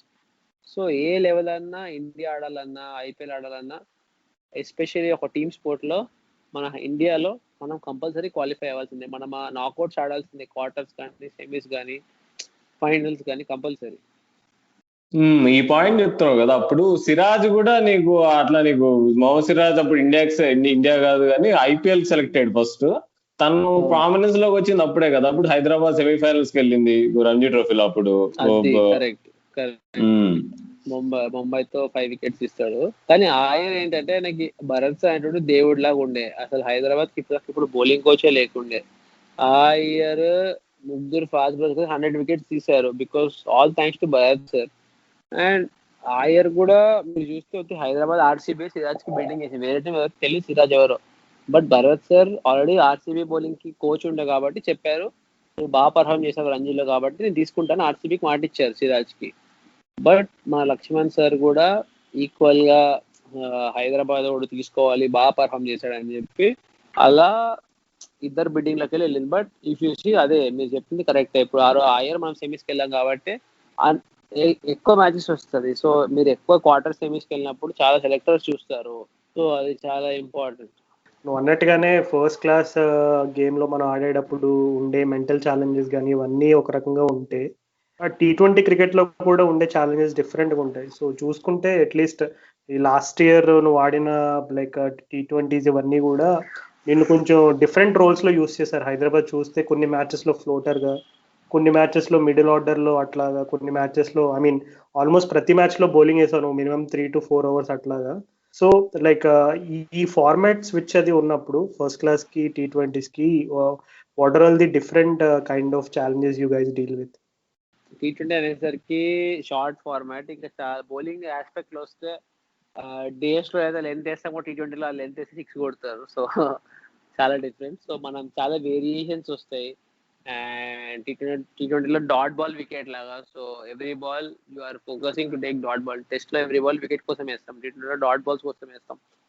నా రోల్ T20లో will be to contain as less runs as possible. So cutters చేయడము, వేరియేషన్స్ చేయడము, యార్కర్స్, స్లోవర్ వన్స్ అట్లా. సో బ్యాటింగ్ వచ్చేసరికి కొన్ని మ్యాచ్లు చాలా మ్యాచ్లు ఎప్పుడు కిందనే పోతాను నేను, అంటే నంబర్ 6 వచ్చేసరికి లాస్ట్ 1-2 ఓవర్స్ మిగులుతాయి మనకి. సో వెరీ రేర్లీ కొన్ని మ్యాచ్లు మనకు వస్తాయి. సో బట్ ఏ పొజిషన్ కన్నా should be ready. I think it's all about ఒక్క సీజన్ మొత్తం మారుస్తుంది. సో ఒక మంచి సీజన్, ఒక 2-3 మంచి ఇన్నింగ్స్ బ్యాటింగ్ లో, ఒక మంచి ఫ్రాంచైజీ ముందు వాళ్ళు కొట్టినప్పుడు కానీ, మంచి బౌలింగ్ వేసినప్పుడు కానీ అంత. బట్ కమింగ్ టు ఛాలెంజెస్ అనేది మన మొత్తం మారుతుంది. ఎట్లా అంటే బ్యాటింగ్ ఇన్నోవేటివ్ షాట్స్ నేర్చుకోవాలి, స్కూప్ షాట్లు, బౌలర్ బట్టి రేంజ్ హిట్టింగ్, దూరం సిక్స్ కొట్టడము, బౌన్సర్ ని టచ్ చేసిన డేస్ లో ఇక్కడ పుల్ షాట్స్ కొట్టాలి. బౌలింగ్ లో ఒకటే లైన్ వేయాలి, ఇక్కడ ఎవ్రీ బాల్ డిఫరెంట్ వేయాలి. So it's all different. So challenges అనేది ఏముండదు, మనం వీ షుడ్ కీప్ ప్రాక్టీసింగ్. ఇప్పుడు ఒకప్పుడు నేను ఫస్ట్ రంజీ ఆడినప్పుడు వృత్తి రంజీ ఇయర్ అంతా రెడ్ బాల్ ఆడి కరెక్ట్ T20 టోర్నమెంట్ ఉంటే వైట్ బాల్ పట్టుకునేవాడిని. బట్ ఇప్పటి నుంచి నౌ దట్ ఐపీఎల్ ఉన్నా ఏది ఉన్నా నా ఇప్పటి నుంచి సైమల్టేనియస్ గా రెండు ప్రాక్టీస్ చేస్తూనే ఉంటాను. ఎట్లా అంటే కొంచెం సేపు ఒక రోజు టెస్ట్ ప్రాక్టీస్ చేసి, ఇంకొక రోజు T20 ప్రాక్టీస్, ఇంకొక రోజు వన్డే ప్రాక్టీస్. బౌలింగ్ లో కూడా అంతే, ఒక రోజు వన్డే లెక్క, ఒక రోజు test. So I keep the year especially. నాకు లాస్ట్ ఇయర్ నన్ను ఆర్సీబీ అడిగారు, so Shivam Dube plays they thought they want me in the team, but then they want to trade Shivam Dube to Punjab. But Shivam Dube ఇండియాకి ఆడేసరికి వాళ్ళు అక్కడనే పెట్టుకున్నారు. సో నాకు అర్థమైంది, once I knew that 2-3 franchises are looking out for me, this year will be ready and I have to be ready. So year నుంచే నేను చాలా T20 మ్యాచ్ ఆడడం స్టార్ట్ చేశాను. అసలు కార్పొరేట్ మ్యాచెస్ ఆడనే ఆడను. కార్పొరేట్ వాళ్ళు చిన్న చిన్న మ్యాచ్ అయినా సరే మన ఈగో పక్కన పెట్టి మ్యాచ్ ప్రాక్టీస్ అని చెప్పి నేను వెళ్ళి కార్పొరేట్ మ్యాచ్ కూడా ఆడాను T20. మళ్ళీ I played one day matches. No I'm gonna play Ranji షట్ 4 days. సో అన్ని మ్యాచెస్ ఆడడం స్టార్ట్ చేశాను. సో ఇట్స్ గుడ్, అన్ని టచ్ లో ఉండాలి ఎప్పుడైనా సరే. ఆ మ్యాచెస్ కాకుండా ఏం ఛాలెంజ్ ఉన్నా మనం ఎంత ప్రాక్టీస్ చేసినా waste. Match practice is match practice. మనం గల్లీ మ్యాచ్ ఆడినా కూడా సీరియస్నెస్ ఆడితే ఆ గల్లీ మ్యాచ్ కున్న practice is better than net practice. So you should always play matches. ఎంత ఛాలెంజెస్ ఉంటాయి అవన్నీ మ్యాచ్ లోనే ఎగ్జిక్యూట్ చేయాలి. సో అది. ఓకే, ఇప్పుడు T20 మీదకి వచ్చాము కాబట్టి ఇప్పుడు T20 టాపిక్ వస్తే మనం పక్క ఐపీఎల్ గురించి మాట్లాడాలి. సో అయితే నీకు ఐపీఎల్ నీకు పర్సనల్ గా నీకు ఎంత ఇంపార్టెన్స్? అంటే నీకు ఫస్ట్ క్లాస్ క్రికెట్ నువ్వు ఓకే ప్రైమరీ ఇది నా గోల్ అని అనుకుంటావా, లేకపోతే లేదా అంటే ఇండియాకి సెలెక్ట్ అవుతామో లేదో లైట్ కానీ పక్కా నేను ఐపీఎల్ టీం మాత్రం సెలెక్ట్ అవ్వాలి, ఐపీఎల్ టీం సెలెక్ట్ అయితే ఓ అంటే లైఫ్ మారిపోతుంది అనుకుంటావు? కానీ అదే దీనిలో రెండు రకాలు ఉంటాయి కదా. ఇప్పుడు నువ్వు ఐపీఎల్ చాలా సార్లు చూస్తాం మనం, ఒకవేళ ఐపీఎల్ టీమ్ లో సెలెక్ట్ అయిన తర్వాత అక్కడ నువ్వు డ్రెస్సింగ్ రూమ్ అట్మాస్ఫియర్, ప్లేయర్స్ అందరితో కలిసి కూడా జనాలు ఓకే గేమ్ నెక్స్ట్ లెవెల్ తీసుకెళ్లొచ్చు, టెస్ట్ సైడ్ గేమ్ కూడా ఇంప్రూవ్ అవ్వచ్చు అట్లా. సో నీ మైండ్ సెట్ ఎట్లా ఉంటుంది ఇప్పుడు ఈ ఐపీఎల్ గురించి? నువ్వు ఎంత ఆలోచిస్తావు? నువ్వు ఇండియా ఏ సెలెక్షన్, ఇండియా ఏ ప్రాబుల్స్ లో వెళ్ళడానికి ఎక్కువ నీ మైండ్ కేంద్రీకరిస్తావా, లేకపోతే ఐపీఎల్? నాకు ఒకప్పుడు ఈ క్వశ్చన్ 2 days బ్యాక్ ఉన్నా డెఫినెట్లీ ఐపీఎల్ అంటుండే. But now it has change for me. I think ఇప్పుడు నా only concern main aim is to play Ranji trophy and score my runs and take wickets and play Duleep trophy and then play India. అక్కడ India test team ఆడాలని నాకు చాలా ఉంది. ఒక్కసారి test team ఆడితే this all secondary, everything will fall in place. Hanuma Vihari try ఇట్లనే IPL ఆడదాం అని చాలా ట్రై చేశాడు, ఎప్పుడు అన్సోల్డ్ అయ్యాడు. But once he started focusing on Indian team, test match ఆడాలనుకున్నప్పుడు వెంటనే ఐపీఎల్ 2 crores సోల్డ్ అయ్యాడు. ఎవ్రీథింగ్ అన్నీ వస్తుంది. బట్ మన ఐపీఎల్ అనేది ఇట్స్ ఫర్ మనీ. మనం రేపు పొద్దున్న 10 years డబ్బులు లేకపోయినా మన ఫ్రెండ్స్ ఫ్యామిలీలో మనం హ్యాపీగా బతకొచ్చు. But wearing Indian jersey, wearing that Indian emblem, even if it is India A match అయినా ఇండియన్ పక్కన ఒక ఐపీఎల్ జెర్సీ వేసుకున్నా, ఇండియా ఏ జెర్సీ వేసుకున్నా, India jersey is bigger than that. So ఇండియాకి డిఫరెంట్ వాల్యూ ఉంది. మనం ఇన్ని రోజులు క్రికెట్ ఆడిందే ఇండియా కోసం. సో ఎంత ఐపీఎల్ ఆడినా if you don't play for India it doesn't mean. But if you play IPL, if you perform, that is different. But నన్ను అడిగితే ఐపీఎల్ లో ఉత్తి మనం if you keep scoring in Ranji trophy India ఆడితే obvious గా they will only call you in option and all that. But ఒక level వరకు నేర్చుకోవచ్చు. బట్ ఒక గేమ్ చూసి అంత అట్మాస్ఫియర్ అనుకుంటాం మనం ఐపీఎల్ లో ఉంటే చాలు, ఫస్ట్ ఒక ఇయర్ సెలెక్ట్ అవ్వకపోయినా 20 lakhs వచ్చిన టీమ్ తో పాటు ఉంటే చాలు. బట్ కొంచెమే నేర్చుకోవచ్చు. We can't work. మనం ఏబీ డివిలియర్స్ బ్యాటింగ్ చూసి వాడు ఆడేసాడు, మనం ఏం నేర్చుకుంటాం? ఆయన 140కి రివర్స్ స్వీప్ ఆడతాడు. So we can't do that. చాలా ఒకటే ఏబీ డివిలియర్స్. మనం ఆడి మనం పర్ఫామ్ చేసి మనం ఫ్లాప్ అయినా సక్సెస్ అయినా మనకు వచ్చే experience will be more learning than watching Virat Kohli batting or bowling to Virat Kohli. So నన్ను అడిగితే ఎవరైనా సరే they should always look to play for India. But when you say look to play for India you need to be extraordinary. రంజీలో నా goal if I play 6 matches to score 400 runs, take 30 wickets, 5 wicket hauls, 200s, ఈ level of batting ఉంటే ఏ IPL team అన్నా మనం ఇప్పుడు నేను ఆడే normal average, I feel average నేను ఇప్పుడు దాకా చేసింది నా లెవెల్ ఆఫ్ క్యాలిబర్కి ఇంకెక్కువ చేయాలి. బట్ దానికే 2-3 franchise approach just to take me. Imagine if I will be more extraordinary, people will come. It's very wrong to మనం ఐపీఎల్ వెనక ఉరకడం. It is you have to perform in Ranji, look to play for India, wear Indian cap, Indian test team, everything will come. So adi na thinking. Okay, ఇప్పుడు ఎప్పుడైనా నువ్వు trials already ఎప్పుడైనా attend అయినావా? నీకు some team trials నువ్వు general గా నేను conduct చేస్తారు కదా. ఎస్ఆర్హెచ్ లో మ్యాచెస్ ఆడాను, ప్రాక్టీస్ మ్యాచెస్ ఆడాను. సో వాళ్ళు లక్ష్మణ్ సార్ మధ్యలో ఒకసారి రమ్మన్నప్పుడు 2-3 సార్లు వెళ్ళి ఆ టీమ్ తో పాటు మ్యాచెస్ ఆడాను. సో ట్రయల్స్ అనేవి జస్ట్ అట్లా ఫ్రాంచైజీ వాళ్ళు జస్ట్ అట్లా పెడతారు. సో చాలా తక్కువ మంది దానికి సెలెక్ట్ అవుతారు. వాళ్ళు డొమెస్టిక్ నుంచి వచ్చేది స్పెషల్లీ వాళ్ళు చూసేది సయ్యద్ ముస్తాక్ అలీ ఒక కంపల్సరీ చూస్తారు. ప్లస్ కేపీఎల్ కానీ ముంబై ప్రీమియర్ లీగ్ వాళ్ళ లీగ్స్ నుంచి వాళ్ళకి నచ్చిన ప్లేయర్స్ కొంతమంది చూస్తారు. కానీ I feel it's more dependent on your performance in Syed Mushtaq Ali more than trials. Trials ఎట్లా అంటే ఫ్రాంచైజీ వాళ్ళు పెట్టాలని పెడతారు, బట్ చాలా రేర్ ట్రయల్స్ నుంచి ఎవరైనా సెలెక్ట్ అవ్వడం. నేనైతే ఇప్పుడు దాకా చాలా తక్కువ మంది చూసాను ట్రయల్స్ సెలెక్ట్ అవ్వడం. బట్ ఐ ఫీల్ సెలెక్ట్ అయితే 2-3 టీమ్స్ పోవాలి ఒక ప్లేయర్ కోసం, అప్పుడే వాడిని ఆడిపిస్తారు. ఉత్తి బేస్ మ్యాచ్కి వెళ్తే ఎవరిని ఆడిపిస్తారు. ఎట్లనే మన సందీప్ని తీసుకున్నారు అండ్ మొత్తం అన్ని మ్యాచ్ కూర్చోబెట్టేశారు. What is the point? అది నాకు ఇస్తే కదా తెలిసేది if he has capability or no. So that is అట్లా. సో నన్ను అడిగితే ఛాన్స్ ఇవ్వాలి ప్లేయర్కి. కొడితే మంచిది, కొట్టకపోయినా సర్లే అట్లీస్ట్ ఆయన ఒక ఉంటుంది ఛాన్స్ వచ్చింది అని తెలుస్తుంది. So I feel it's to focus more on Ranji. And if you play test player, test ఆడి నువ్వు ఐపీఎల్లో కూడా ఎవరు డ్రాప్ చేయాలి. 100% ఇండియన్ ప్లేయర్ కి వాల్యూ ఇస్తారు. ఇండియన్ ప్లేయర్ కంపల్సరీ ఆడిపిస్తారు. విఆర్ని ఆడిపించిన వాళ్ళకి ఛాన్స్ లేకుండా దే హ్యాడ్ టు టేక్ విఆర్ఈ. సో అట్లా. సో మన లాంటి వాడు, మన ఫ్రెండ్, మన ముందు వెళ్ళినవాడు you can also follow his path. And మన లాస్ట్ ఆంధ్ర రంజీ మ్యాచ్ అయినప్పుడు వి ఆల్సో బాగా మాట్లాడడం. వేరే కూడా అదే చెప్పిండు, నువ్వు ఆల్రౌండర్ అని ఏ టీం అని తీసుకుంటుంది, బట్ ఐపీఎల్ దాని వెనకాల షార్ట్ కట్ ఇవ్వకుండా రంజీలో ఎక్కువ రన్స్ కొట్టు, 50s ని 100 కన్వర్ట్ చెయ్యి, బౌలింగ్ 3 వికెట్స్ 4 వికెట్స్ మధ్యలో 5 అట్లా ట్రై చేయి, బౌలింగ్ బాగా. సో ఈ సైడ్ నా ఫ్రెండ్ చేస్తా, ఈ సైడ్ నువ్వు పేషెన్స్ తో వెయిట్ చేయి, నీకు కూడా వస్తుంది. సో నాకు అదే అనిపించింది.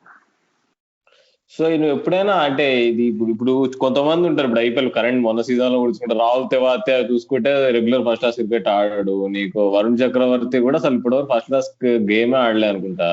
సో ఇట్లాంటి క్రికెటర్స్ నీకు వచ్చేసి నీకు ఇప్పుడు అంటే నీకు డైరెక్ట్ గా నీకు సమ్ టీఎన్పిఎల్ లో అక్కడిక్కడ ఆడేసి వచ్చేస్తున్నారు, లేదా ముస్తాక్ అలీ ఆడతారు. ఇప్పుడు కునాల్ పాండే కూడా చూసుకుంటే బరోడాకి ఆడాడు అనుకుంటా అసలు. సో కానీ వాళ్ళు ఇప్పుడు ఒకసారి ఐపీఎల్ లో ప్లాట్ఫామ్ దొరకంగానే నీకు ఇండియన్ టీంకి వెళ్ళిపోయారు. ఇప్పుడు చూస్తుంటే వరుణ్ చక్రవర్తి ఇప్పుడు ఆస్ట్రేలియా వెళ్తున్నాడు. సో ఇదంతా చూసి నీకంటే ఓకే నీకు వైట్ బాల్ కంటే నీకు kind of red ball important అని చెప్తావు అయితే నీకు అంటే పర్సనల్లీ నాకు రెడ్ బాల్ అనేది beauty of the game. Everybody ఎవరైతే క్రికెట్ ఉంటారో, విరాట్ కోహ్లీ వరల్డ్ #1 ప్లేయర్, ఆయనకి రేపు టెస్ట్ మ్యాచ్ ఉంది, వన్డే మ్యాచ్ టెస్ట్ మ్యాచ్ ఆడతాడు. సో ఇవన్నీ షార్ట్ కట్స్. లైక్ వరుణ్ చక్రవర్తి, రాహుల్ టివాటి ఒక ఇన్నింగ్స్ కొట్టాడు, ఇప్పుడు ఫేమస్ అయ్యాడు. బట్ ఎందుకంటే ఏమైంది, is not playing for any team. ఆయన ఇండియా ఆడలేదు, సౌత్ జోన్ ఆడలేదు, రంజీ ట్రోఫీ తీస్తే అసలు ఏం వికెట్స్ కూడా తీయలేదు. ఒక మ్యాచ్ ఏదో కొట్టాడు, but that is not done. Imagine if would have scored more 100s in Ranji Trophy, South Zone India ఆడి ఇప్పుడు ఐపీఎల్ లో కొట్టుంటే ఇప్పుడు ఇండియన్ టీమ్ ఉండే. వరుణ్ చక్రవర్తి వేరియేషన్స్ అట్లా చాలా తక్కువ ఉంటారు. మనము ఆ ఒక్క ప్లేయర్ ని ఎప్పుడు వదిలేయాలి, 5% ప్లేయర్స్ వదిలేయాలి ఎట్లా వచ్చినారు. మనం ఈ షుడ్ సీ 99% ప్లేయర్స్ ఎట్లా పోయినారు. మన లక్ష్మణ్ ఎట్లా పోయిండు, సౌరవ్ గంగూలీ ఎట్లా పోయిండు, లక్ష్మణ్ ఎట్లా పోయిండు, ట్రావిడ్ ఎట్లా పోయిండు. సో చాలా మందికి red ball is the game, white ball obviously it's entertainment. అది క్రికెటర్ ఏ గేమ్ అయినా ఆడడం అందరికి ఇష్టం, బట్ ఒక రూట్ ఉంది మనకి. So you need to Ranji అనేది ఇఫ్ యూ పర్ఫార్మ్ అన్ని ఆటోమేటిక్ వస్తుంది. That is more chance than only practising for Syed Mushtaq Ali, only practising for IPL అనేది చాలా తప్పు కాన్సెప్ట్ అని నాకు అనిపిస్తుంది. సో ఇది చాలా ఇంట్రెస్టింగ్ పాయింట్స్ చెప్పారు. ఎందుకంటే సాధారణంగా ఐపీఎల్ అనగానే ఇంక అందరూ కూడా అవును అసలు ఐపీఎల్ లో పెర్ఫార్మ్ చేస్తే ఇంకా అది వేరే లెవెల్ ఇలా కన్సిడర్ చేస్తూ ఉంటారు. కానీ నువ్వు అన్నట్టుగా బేసిక్స్ కరెక్ట్ గా ఫాలో అవుతూ నువ్వు రెడ్ బాల్ గేమ్ లో నువ్వు ఎప్పటికప్పుడు ఇంప్రూవ్ చేసుకుంటే ఖచ్చితంగా ఆపర్చునిటీస్ వాడంతా అవే వస్తాయని చెప్పావు. అది ఖచ్చితంగా నిజం. ఎందుకంటే నేను ఇండియా స్క్వాడ్స్ అవి చూసినప్పుడు కూడా ఎక్కువ శాతం దాంట్లో సెలెక్ట్ అయ్యే వాళ్ళు నువ్వు అన్నట్టుగా ఈ రంజీలో కన్సిస్టెంట్ గా ప్రూవ్ చేసుకునే వాళ్ళే ఉంటారు ఆ స్క్వాడ్స్ లో. సో ఐ మీన్ ఈ సినారియో అంతా కన్సిడర్ చేసుకుంటే ఇప్పుడు లైక్ లాస్ట్ ఫ్యూ ఇయర్స్ గా నువ్వు ఎక్కువగా ఏ డిపార్ట్మెంట్ మీద ఎక్కువ కాన్సన్ట్రేట్ చేసావు అంటే బ్యాటింగ్ లో అవ్వచ్చు. ఎందుకంటే నువ్వు ఎస్పెషల్లీ లెఫ్ట్ హ్యాండర్ ఉన్నప్పుడు like different range of shots ఇవన్నీ కూడా ఉంటాయి. So was there anything that was challenging to you, short ball face చేయడం కానీ లేదు స్పిన్ లో ఏదైనా స్ట్రగుల్ అవ్వడం కానీ ఇట్లాంటి ఛాలెంజెస్ ఏమైనా నువ్వు ఫేస్ చేసావు అర్లీగా? ఒకవేళ ఉంటే దాన్ని ఎలా ఓవర్కమ్ చేసావు? బ్యాటింగ్ లో? బ్యాటింగ్ లో నేను ఎక్కువ వర్క్ చేసిన నా మైండ్ సెట్ అన్న. లాస్ట్ 2-3 years నుంచి నేను చేసేది మీకు చెప్పింది ఒకటే, ఏంటంటే నా దగ్గర అన్ని షాట్స్ ఉన్నాయి. కొన్నిసార్లు అన్ని షాట్స్ ఉండడం కూడా ఇట్స్ లైక్ మనకి మైనస్ అవుతుంది. ఎందుకంటే ఎవ్రీ బాల్ కనిపిస్తే కొట్టేయచ్చు అనిపిస్తుంది. ఎందుకంటే ఈ బాల్ కొట్టచ్చు, ఈ బాల్ ఆ బాల్ కొట్టచ్చు. But for me to know what are my strengths, what are my shorts అనేది చాలా బిగ్గెస్ట్ టాస్క్ ఉండేది. సో ఇనిషియల్ గా స్పిన్నర్ వేస్తే నాకు ఎప్పుడు వాటి తలపైన 6 కొట్టాలనిపించేది. ఇంకా పెడితే కూడా అనిపించేది, ఇంకా వన్ పైన కూడా కొట్టచ్చు అనిపించేది. But I try to control it. And నేను షార్ట్ బాల్ మీరు చెప్పినట్టే చాలా ఎక్కువ ప్రాక్టీస్ చేశాను రంజీ ట్రోఫీలో. ఎందుకంటే మన ఇండియన్ వికెట్స్ లో బాల్ ఎక్కువ స్వింగ్ అవ్వదు. సో అవనప్పుడు అన్ని teams most of them will try the bouncer field పెట్టి మీకు రిప్ కేజ్ లో కానీ హెల్మెట్ పైన కానీ they will attack you bowling with bouncers and you have to be good with it. దానిపైన చాలా ప్రాక్టీస్ ఉండాలి, లేకపోతే మీరు ఎక్స్పోజ్ అయిపోతారు. అండ్ ఈ మధ్య అన్ని టీమ్స్ కి అన్ని కెమెరాస్ ఉన్నాయి. అండ్ మాకు కూడా రేపు పొద్దున ఎవరితో మ్యాచ్ ఉంటే వాళ్ళ బ్యాట్స్మెన్స్ వీడియోస్ వస్తుంది. సో వీ ప్లాన్ ఆ బ్యాట్స్మెన్ వీక్నెస్ ఏంటి అని. సో ఎవ్రీ ఇయర్ మనం ఒకటే వే ఆఫ్ బ్యాటింగ్ ఆడలేము. సో ఎవ్రీ ఇయర్ మన పాత ఇయర్ అవుట్ అయిన డిస్మిసర్స్ వాళ్ళ దగ్గర ఉంటాయి. సో వాళ్ళు ఆ ప్లాన్ తో వస్తారు. సో మనం అది వెంటనే మనం అది ప్రాక్టీస్ చేసి షుడ్ బి రెడీ. మనం ఒక్కసారి బౌన్సర్లు అవుట్ అయితే ఇంకా వేయరు కదా అని నెక్స్ట్ మ్యాచ్ చూస్తే అందరూ అవే బౌన్సర్లు వేస్తారు. బికాస్ మన అవుట్ అయిన వీడియోస్ అందరికి వెళ్ళిపోతాయి. సో మన అట్లనే మన స్టాంప్స్ లో కూడా మనం ఒక వేలో అవుట్ అయినాం, షోల్డర్ ఇట్లా ఓపెన్ అవుతున్నానన్నా. సో మనకి ఎప్పుడో ఒక కోచ్ ఇంపార్టెంట్. సో నా కోచ్ దిలీప్ కుమార్ అని India fielding coach plus level 3 coach. So నాకు ఆయన ఎప్పుడైనా ఉంటాడు. సో ఎవ్రీ టైం నా బ్యాటింగ్ వీడియోస్ నాకు పంపిస్తే మేము వర్క్ చేస్తాం. ఓకే షోల్డర్ ఇట్లా ఓపెన్ అవుతున్నా, బౌన్సర్ కి ఇది స్ట్రాటజీ, ఈ డ్రిల్స్ చేద్దాం, ఇలా ప్రాక్టీస్ చేద్దాము, న్యూ బాల్ కి ఇట్లా ప్రాక్టీస్ చేద్దాం. సో ఎవ్రీ ఇయర్ మనం షార్ప్ చేసుకున్నాం. We can't be the same like last year. Last year మాకు సక్సెస్ వచ్చింది, అట్లనే బ్యాటింగ్ పోతే మన వీక్నెస్ చూసి వాళ్ళు ఆ విధంగా ప్లాన్ చేస్తారు. సో ఎవ్రీ ఇయర్ మనం డిఫరెంట్గా ఉండాలి. సో అందుకే అందరు కోహ్లీ కానీ ఎవరైనా పెద్ద రంజీ ఏ లెవెల్లో ఉన్నా ఆడడం ఈజీ, కానీ మెయింటైన్ సస్టైన్ అవ్వడం చాలా కష్టం. సో నాకు వచ్చే challenges every year is to how last ఎట్లా ఉంటానో వేరే బాల్స్ అంటే ట్యాకిల్ చేయాలి, నా బ్యాటింగ్ ఏమైనా మార్చాలా. నేను ఐఎమ్ వెరీ ఓపెన్. చాలా మందికి ఇష్టం ఉండదు చేంజ్ చేయడం స్టాన్స్. I'm very open. నా స్టాన్స్ మారడం కానీ దాంట్లో నాకు చిన్న సక్సెస్ వచ్చినా నేను ఓపెన్ గా ఉంటా. ఓకే ఇవాళ బ్యాట్ కింద పెడితే బాగా ఆడితే బ్యాట్ కింద పెడతా, బ్యాట్ పైన పెడితే. So I will keep improving my game. I won't keep it the same way. I think those are challenges to overcome in Ranji and to play higher level. అది కూడా ఇప్పుడు నువ్వు కోచింగ్ నీకు కోచ్ ఉన్నాడని చెప్తున్నావు కదా. సో అయితే నువ్వు ఈ ప్రైవేట్ కోచింగ్ అనేది ఇప్పుడు నార్మల్ హైదరాబాద్ రంజీ కోచ్ నీకు జస్ట్ క్యాంప్ ఉన్నప్పుడు టోర్నమెంట్ కి ముందు ఉంటారు. నీకు ఆఫ్ సీజన్ లో నీకు కావాలంటే నువ్వు ప్రైవేట్ కోచింగ్ అనేది ఇప్పుడు ఎంత పెద్ద ఫ్యాట్ అంటే నువ్వు ప్రతి ఒక్క ప్లేయర్ ఇప్పుడు ఫస్ట్ క్లాస్ క్రికెట్ లో private coaching kind of mandatory అయిపోయిందా అసలు? అది మీ ఓన్ పాకెట్ నుంచి పెట్టుకోవాలా మనీ అది వాళ్ళకి? అవునన్న. సో ప్రైవేట్ కోచింగ్ అనేది అట్లా ఏం లేదు. బట్ ఇప్పుడు కొంతమంది పెద్ద పెద్ద కోచెస్ దిలీప్ వాళ్ళు తీసే కాంట్రాక్ట్ ఉంటారు కాబట్టి వాళ్ళు ఏం తీసుకోరు. బట్ ఇన్ జనరల్ గా nowadays cricket has become more business. Like ఇప్పుడు మనం ఒక మెడికల్ సీట్ తీసుకుంటే ఎట్లా, నార్మల్ గా సీట్ ఇంజనీరింగ్ సీట్ కి కాలేజ్ ఫీజు కట్టాలన్నా ఏదన్నా కట్టాలన్నా డబ్బులు ఎట్లా క్రికెట్. ఎందుకంటే మీరు ఒక ఆప్షన్ 2-3 crores వస్తే లైఫే మారిపోతుంది మనుషులది. సో డబ్బులు వచ్చినప్పుడు మనం ఇన్వెస్ట్ చేయాలి. సో ఇప్పుడు కంపల్సరీ నన్ను అడిగితే ఎవ్రీ ప్లేయర్ కి ఒక పర్సనల్ కోచ్ కంపల్సరీ ఉండాలి. ఎందుకంటే over the period of time మనం బ్యాటింగ్ ఆడితే మనకు కూడా తెలియదు, కొన్ని మిస్టేక్స్ అవుతా ఉంటాయి. మనం అవే క్యారీ చేసుకుని టోర్నమెంట్కి వెళ్ళిపోతాం. మన టోర్నమెంట్ మొత్తం ఫ్లాప్ అయిన తర్వాత అర్థమవుతుంది, అరే ఈ బ్యాట్ ఇట్లా వచ్చింది. సో మనకు కోచ్ ఉంటే ఆయనకు తెలుస్తుంది ఈ బ్యాటింగ్ ఏదో నాకు అర్థమవుతుంది. సో ఆయన అంటాడు సరే ఇవాళ అంటే హీ విల్ బి లైక్ ఇప్పుడు నీ బ్యాట్ కొంచెం మారింది, మళ్ళీ పాతదానికి వెళ్ళు. We should always have someone to fall back. Coach ఉంటే మన బౌలింగ్ లో కానీ బ్యాటింగ్ లో కానీ. అది ప్రైవేట్ మన దగ్గర నుంచి వేయాల్సి వస్తుంది. ఎందుకంటే ఇప్పుడు క్రికెట్ అనేది ఈజీ అవ్వలేదు. సైడ్ ఆర్మ్ స్టిక్ తో బౌలింగ్ వేస్తారు, వాళ్ళకి కూడా మంత్లీ అవర్లీ పే చేయాల్సి ఉంటుంది, బాల్స్ కొనుక్కోవాల్సి ఉంటుంది ప్రాక్టీస్ కి. So it's like that. Cricket has become more commercial in India now. So ఇప్పటివరకు చాలా విషయాలు మాట్లాడుకున్నాము. అంటే మామూలుగా ఇప్పటివరకు మాట్లాడుకున్న విషయాలు ఏంటి, నార్మల్ గా లాస్ట్ ఇయర్ క్రికెట్ వరకు మామూలు క్రికెట్ టైం ఎలా ఉంటుందో దాని గురించి మాట్లాడుకుందాము. కానీ ఈ ఇయర్ చాలా స్పెషల్ ఇయర్, కొత్తగా చెప్పాల్సిన అవసరం లేదు ఎవరికి. COVID-19 వల్ల రవి అసలు ఎంత ప్రాబ్లం అవుతుంది ఇప్పుడు డొమెస్టిక్ క్రికెటర్స్ కి. ఇంటర్నేషనల్ క్రికెటర్స్ కి అయితే ఏముంది, వాళ్ళు బీసీఏ కాంట్రాక్ట్ ఉంటుంది, పిచ్చలైట్ వాళ్ళకి ఫైనాన్షియల్ గా ఏం పడదు అసలు. కానీ ఇప్పుడు డొమెస్టిక్ లెవెల్ క్రికెటర్స్ కి, ఇప్పుడు క్లబ్ లెవెల్ కానీ ఎవరికి కానీ, అసలు నీకు పర్సనల్ గా కానీ ఇప్పుడు ఎంత ఫైనాన్షియల్ ఇంపాక్ట్ ఉందా అసలు? ఇట్లా ఆడకపోతే ఇన్ని మంత్స్, 6 to 8 months నీకు ఏం ఆడకపోతే కంపిటేటివ్ క్రికెట్ మీ గేమ్ పైన ఇంపాక్ట్ కానీ అది ఎట్లా ఉంటున్నట్టు అనిపిస్తుంది, ఎలా ఉంటుంది?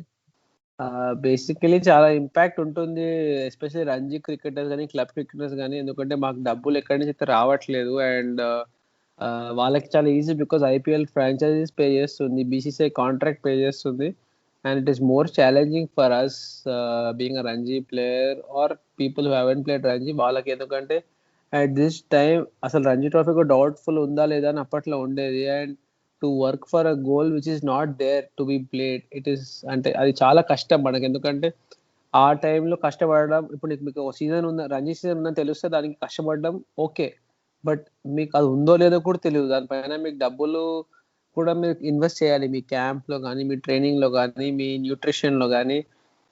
ఇప్పుడు క్రికెట్ ఒకటే క్రికెట్ లేదు, ఇప్పుడు న్యూట్రిషన్ అన్నిట్లో ఉంది. సో ఇట్ ఈస్ చాలా ఛాలెంజింగ్ ఉండే లాక్డౌన్లో ఎస్పెషలీ. నేనైతే లాక్డౌన్లో ఇంకా వెయిట్స్ కూడా కొనుక్కోవడం జరిగింది.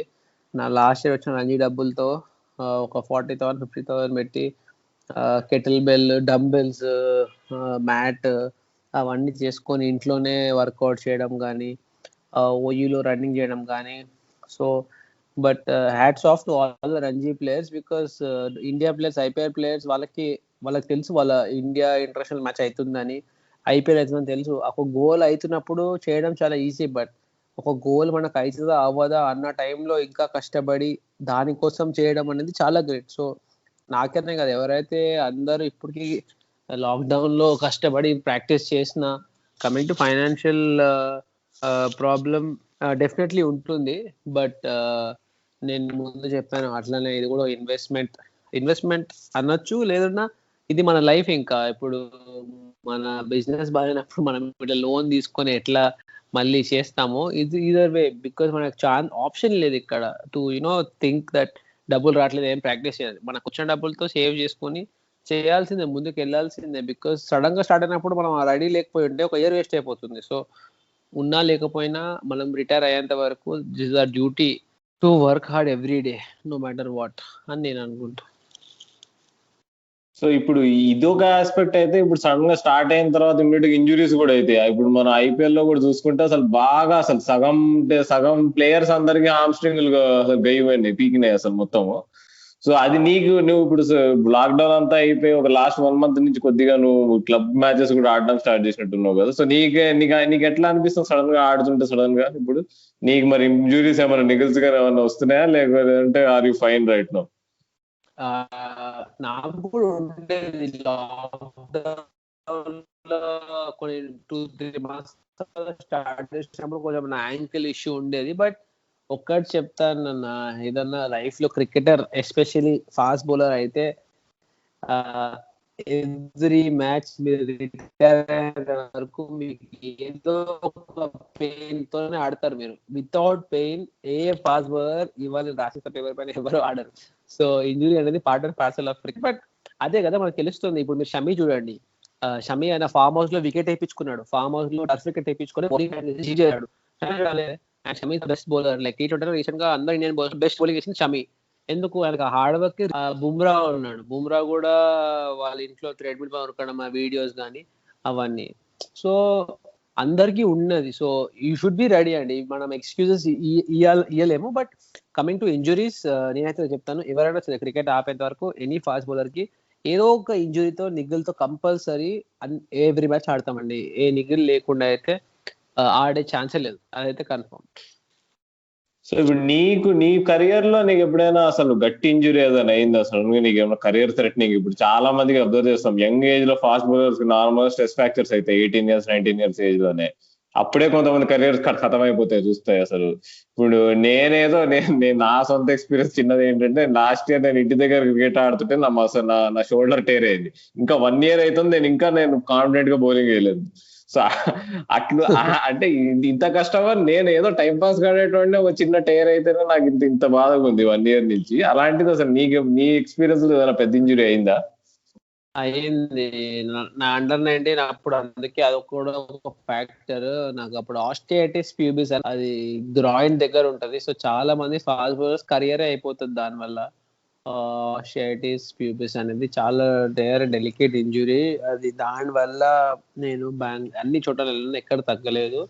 అండ్ నాకు గుర్తుంది, నా 2020 కన్నా ముందు నా రంజీ 2020 భరత్ అరుణ్ ఉన్న ఇయర్ 4 years బ్యాక్ అప్పుడు కూడా ఉండేది. ఆ ఇయర్ కూడా అప్పటి వరకు ఉండేది. 2 years పోస్ట్ మ్యాచ్ పెయిన్, అది చాలా టార్చర్ ఉండేది. సో దానికోసం నేను బెంగళూరుకి వెళ్ళి అక్కడ రీహాబ్ చేయడం కానీ, అక్కడ ఒక 6 months 3 months ఉండి బెంగళూరులో బౌలింగ్ యాక్షన్ మారడం కానీ అన్ని అక్కడ జరిగి ఇప్పుడు ఫిట్ అయ్యాను. బట్ ఇట్ వాస్ చాలా కెరియర్ చేంజింగ్ ఇంజురీ ఉండే. అండ్ దానివల్ల నా యాక్షన్ కొంచెం మార్చుకొని, నా ట్రైనింగ్ కొంచెం మార్చుకొని అవన్నీ జరిగాయి. సో ఆ ఇంజురీ వల్లనే అప్పటి నుంచి నా న్యూట్రిషన్ అన్ని స్టార్ట్ చేయడం జరిగింది. నా డైట్, నా ట్రైనింగ్ ప్రోగ్రామ్ అన్ని మారాయి, నా బౌలింగ్ యాక్షన్ కూడా మారింది. సో అవి ఇప్పుడు రీసెంట్ గా లైక్ లాస్ట్ ఫ్యూ ఇయర్స్ గా క్రికెటర్స్ అందరూ కూడా లైక్ ఇంటర్నేషనల్ క్రికెటర్స్ అందరూ కూడా చాలా మంది ఓపెన్ గా చెప్పారు. అంటే మెంటల్ హెల్త్ కున్న ఇంపార్టెన్స్ గురించి చాలా మంది మాట్లాడారు. Including players like Glenn Maxwell, Virat Kohli అవ్వచ్చు, చాలా మంది చెప్పారు. సో సో డొమెస్టిక్ క్రికెట్ లో ఈ రోల్ ఎట్లా ఉంటుంది, అంటే ఎంత ఇంపార్టెంట్ ఉంటుంది? అంటే ప్లేయర్స్ ఓపెన్ గా డిస్కస్ చేసుకుంటారా? అంటే ఏదైనా సరే ఇప్పుడు మ్యాచ్ పర్ఫార్మెన్స్ వాళ్ళని ఎంత ఇంపాక్ట్ చేస్తుంది ఇవన్నీ కూడా పక్కన పెడితే ప్లేయర్స్ ఓపెన్ గా డిస్కస్ చేస్తారా? లేదు ప్రతి టీమ్ కి ఒక సైకియాట్రిస్ట్ ఇట్లా ఉండి మీరు వాళ్ళతో ఉండేటువంటి ఆ రిలేషన్షిప్ ఎట్లా ఉంటది? సో దీని గురించి కొంచెం డీటెయిల్ గా చెప్తావా? అంటే ఒక రాంగ్ కాన్సెప్ట్ పర్సెప్షన్ ఏంటంటే, మన ఇండియాలో ఎస్పెషల్లీ ఒక సైకాలజిస్ట్ అన్న, ఒక మెంటల్ కోచ్ అన్న, వాళ్ళు ఏమనుకుంటారంటే జనరల్ గా దే థింక్ దట్ ఆ మనిషి ఏదో ప్రాబ్లం ఉండి ఒక సైకాలజిస్ట్ ఉండడం అనుకుంటాం. బట్ ఇఫ్ యు సీ బయట కంట్రీస్ లో, ఇంటర్నేషనల్ లో, ఇంగ్లాండ్ కానీ, NBA one of the biggest sport, football one of the biggest sports, every player కి ఒక మెంటల్ కోచ్ ఉంటాడు. అంటే మెంటల్ కోచ్ ఇప్పుడు మనం 100% అచీవ్ చేయొచ్చు, బట్ విత్ యువర్ మైండ్ ఒక 10% more you can enhance your performance. వాళ్ళ దాంట్లో ప్రాబ్లమ్స్ ఉంటేనే, డిప్రెషన్ ఉంటేనే కాదు, it is more. And LeBron James one of the biggest player, వాడికి మెంటల్ కోచ్ ఉన్నాడు. జోకోవిచ్, ఫెడరర్ కి. సో అది ఒక way of and I think this is gonna B next మన ఒక ప్యాటర్న్ అవ్వబోతుంది. ఎవ్రీ టీమ్ తో ఒక మెంటల్ కోచ్ కంపల్సరీ క్యారీ అవుతాడు. అండ్ ఇది ఒక ట్రెండ్ లాగా అవుతుంది. ఇప్పుడు ఫస్ట్ లో మనతో పాటు ఒకటే కోచ్ ఉండేది. ఇప్పుడు ఒక bowling coach, fielding coach, batting coach, head coach, massage, మ్యాసియర్, physio, assistant physio, side arm thrower, ఇంతమంది స్టాఫ్ ఉన్నారు. ప్లేయర్ కన్నా స్టాఫ్ కూడా ఎక్కువ ఉన్నారు. సో అది కూడా ఒక న్యూ వే ఉంటుంది. కానీ ఇది మ్యాక్స్వెల్ ది వేరే సైడ్. అట్లనే మా టీంలో కూడా రోహిత్ రాయుడు అని ఒక ప్లేయర్ ఉండేది లాస్ట్ ఇయర్ రంజీ ట్రోఫీలో. అయినా కూడా కొంచెం రంజీ ట్రోఫీ ఆడలేదు because of some his like I will not say label him as mental issue, but he didn't want to play because he was in not in good mind. ఏమైతుంటే over the period of time మీరు ఆడి కొంతమంది players they can't take it because అదే practice, అదే పొద్దులు లేవడం, కొంచెం perform చేయకపోవడం, ఇంటికి వెళ్ళగానే కొంచెం ఫ్యామిలీతో కానీ వేరే వాళ్ళు ఇంకా ఏంటి ఎప్పుడు ఆడుతావు, ఇంకా ఏంటి ఇంకా అవ్వలేదు, they will go to depression thinking that అరే ఏంట్రా బాబు ఇంకా మనం ఆడట్లేదు ఏంటి, ఇంకెప్పుడు ఆడతాము, మనతో పాటు ఆడిన వాళ్ళు అక్కడ ఆడేస్తారు, ఇక్కడ చెప్పి కొంతమంది ఒక దాంట్లోకి వెళ్ళిపోతారు, చాలా తక్కువ మంది. But I feel that is nothing wrong.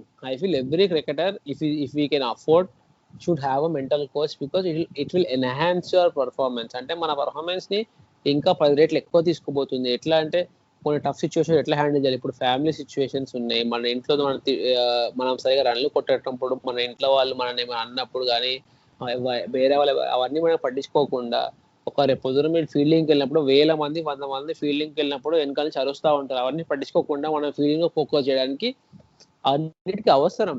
ఇప్పుడు వేరే కంట్రీస్ నుంచి మనం అన్ని తెచ్చుకుంటాం ఐడియాలజీస్. మనకి ఇంతకుముందు ఒక ఫిజియో ఉండేవాడు కాదు, మ్యాసివర్ ఉండేవాడు కాదు. సో ఇలానే మెంటల్ కోచ్ అనేది చాలా ఇంపార్టెంట్. సో మెంటలీ బ్రేక్ కూడా చాలా important. Like how Maxwell is a good thing to take, it's not a bad thing to say that I'm not ready for the match. ఎందుకంటే ఒక period of time cricket ఆడి ఆడి ఆడి మనకు కూడా అనిపిస్తుంటది కొంచెం break కావాలి. It is so much, cricket is not only physical కాదు. ఎందుకంటే ఒక మ్యాచ్కి వెళ్ళే ముందు చాలా నర్వ్స్ ఉంటుంది, చాలా థింకింగ్ ఉంటుంది, మ్యాచ్ ఫియర్ కొంచెం ఉంటుంది, ప్రతి ఒక్కరికి కొంచెం నర్వస్నెస్ ఉంటుంది. And to overcome that and play every match is different and is difficult to do it over and over and over again. So నన్ను అడిగితే యూ షుడ్ బి ఫియర్లెస్ అయితే ఉండాలి, ఏమున్నా తట్టుకోవాలి. But if you want enhance your programme, if you want to do it even more bigger, I think mental coach అనేది చాలా important. It's you trust me, over ఇంకో కొన్ని ఇయర్స్ లో ప్రతి ఒక్క టీమ్ కి ప్రతి ఒక్క player will be common thing. Compulsory ఒక ప్లేయర్ మెంటల్ కోచ్ కంపల్సరీ ఉంటాడు. అండ్ మెంటల్ కోచ్ అనేది రాంగ్ పర్సెప్షన్ దట్ వాడికి ఏమన్నా ప్రాబ్లమ్స్ ఉంటేనే తీసుకుంటాడు. It is wrong. Mental coach అనేది టు ఎన్హాన్స్ ఇన్కమ్ అనేది 10% ఇంకా 10 రెట్లు ఎక్కువ అవ్వడానికి అది. సో ఇప్పుడు చిన్న ఎగ్జాంపుల్ ఇస్తా. వింబుల్డన్ ఫైనల్స్ అవుతుంది. సో జోకోవిచ్ గెలిచాడు ఫెడరర్తో. బట్ జోకోవిచ్ కి తెలుసు అక్కడ ఉన్న క్రౌడ్ మొత్తం ఫెడరర్ అని అరుస్తారని చెప్పి, మొత్తం crowd was on the favour of Federer. But ఈ ఆడ మెంటల్ కోచ్ వాళ్ళు మ్యాచ్ కి ముందు ఎట్లా వాడి మైండ్ చేశారంటే, వాడికి ఫెడరర్ అని అరుస్తున్నారు, బట్ వాడి మైండ్ లో ఇట్ ఈస్ సపోర్టింగ్ హిమ్, జోకోవిచ్ అని అన్నట్టు they visualised before the match. So in a way that వాళ్ళు ఎంత ఫెడరర్ అన్నా వీడికి ఇంకా జోష్ వస్తుంది. ఇట్స్ లైక్ వాడు ఆల్రెడీ ట్రైన్ చేసుకున్న సిచ్యువేషన్ దట్ జనాలు ఈయన పేరు పిలుస్తున్నట్టు. సో ఆడికి ఇంకా బూస్ట్ వచ్చింది. సో అది. So it's small example, but this is gonna be the next generation. People will have, అందరికీ మెంటల్ కోచ్ అనేది కంపల్సరీ ఉండబోతుంది. ఇప్పుడు నీ కెరియర్ లో ఎప్పుడైనా మెంటల్ కోచ్ వల్ల నువ్వు ఏదైనా one of your challenges share చేసుకోగలుగుతావు? నీ సడన్ గా ఏదైనా ఛాలెంజ్ నువ్వు just because of mental coach నువ్వు ఓవర్కమ్ చేయగలిగింది?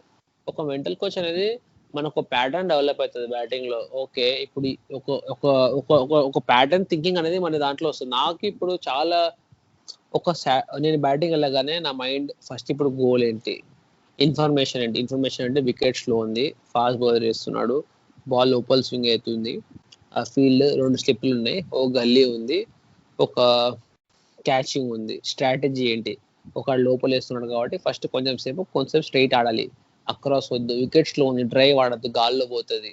సో కొంచెం ఒక 10 ఓవర్స్ ఇట్లా ఆడదాం. సో మీరు ఇప్పుడు చూస్తే నా మైండ్ ఈ థింకింగ్ ఆక్యుపై అయిపోయింది. సో ఈ థింకింగ్ వల్ల మీకు ఫియర్ అనేది ఎలిమినేట్ అయిపోయింది. మీరు అవుట్ అయిపోతానని ఎలిమినేట్ అయిపోయింది. మీరు ఈ బాల్ వేసే ముందే షాట్ ఆడదామని ఎలిమినేట్ అయిపోయింది. మీరు ఇన్వాల్వ్ అయి ఉన్నారు. చాలా మంది అంటారు విరాట్ కోహ్లీ ఆడుతుంటే వాడు ఒక ఫ్లోలో ఉన్నాడు, ఒక జోన్ లో ఉన్నాడు. ఆ జోన్ ఏంటో కదా, జోన్ అంటేనే ఇది ఏంటంటే ఒక బబుల్లో ఉండడం. ఆ బబుల్లో మీకు వచ్చి మ్యాచ్ గురించి తెలుస్తుంది కాబట్టి మీరు అవుట్ అవుతారు. ఆ మ్యాచ్ ఫేర్ అనేది పోతుంది. నాకు మీరు అడిగినట్టు చెప్తే ఒక మ్యాచ్ ఉండేది, ఏది మన ఆంధ్రాతో ఫస్ట్ ఇన్నింగ్స్ నాకు బౌన్సర్ ఫీల్డ్ పెట్టి ఇక్కడ ఒక ఫీల్డర్ ఉండేది నా వెనకాలనే, నాకు అక్కడే బాల్ వేసి నేను అక్కడే అవుట్ అయ్యాను. సో ఆ రోజు రాత్రి నేను మాట్లాడాను కాల్ సెట్, అక్కడే ఫీల్డర్ నాకు. But then he said that నువ్వు ఉత్తి ఫీల్డర్ అని చూసినావు, బట్ నీ బ్రెయిన్ కి ఇన్ఫర్మేషన్, క్రికెట్ అనేది రియాక్ట్ స్పోర్ట్, నీకు తెలుసు ముందే, నువ్వు కళ్ళు మూసుకొని బాల్ వేసి జరిగిపోతాం, బట్ యూ షుడ్ ఇన్ఫర్మేషన్ ఇవ్వాలి. ఇక్కడ ఫీల్డర్ ఉన్నాడు, ఇక్కడ ఈ బాల్ వేస్తే ఇక్కడ ఆడను, ఐ విల్ వదిలేస్తాను ఈ బాల్ వేస్తే, లేకపోతే అక్కడ ఉంటే నేను డిఫెన్స్ ఆడేస్తాను, నా తలపై ఉంటే వదిలేస్తాను, ముందేస్తే I will hit this drive.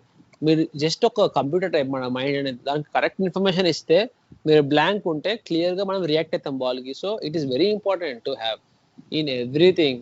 And ఒక ఫ్లో స్టేట్ అనేది ఉంటుంది. ఫ్లో అంటే ఆ మ్యాచ్ లో zone. If you see Virat Kohli, if you see de Villiers, వాళ్ళు ఒక జోన్ లో ఉంటారు. అంటే మ్యాచ్ టైంలో ఒక flow state. If you see swimmers కానీ, ఒలింపిక్ రన్నర్స్ కానీ, వాళ్ళకి ఆ టైంలో ఫియర్ ఆఫ్ ఫెయిలియర్ కానీ, మ్యాచ్ ఫియర్ కానీ, ఇంజురీస్ కానీ, అవుట్ అయిపోతామని ఏమి ఉంటుంది. ఎందుకంటే వాళ్ళు ఒక జోన్ లో ఉన్నారు. ఆ జోన్ ఎప్పుడు వస్తుంది అంటే, మీరు ఈ ఇన్ఫర్మేషన్ ఇవన్నీ కలెక్ట్ చేసుకొని నెక్స్ట్ బాల్ ఏం పడబోతుంది, దానికి మనం ఏ స్ట్రాటజీ ఏంటి, ఇన్ఫర్మేషన్ ఏంటి, ఇది ఉంటే that will be more involved.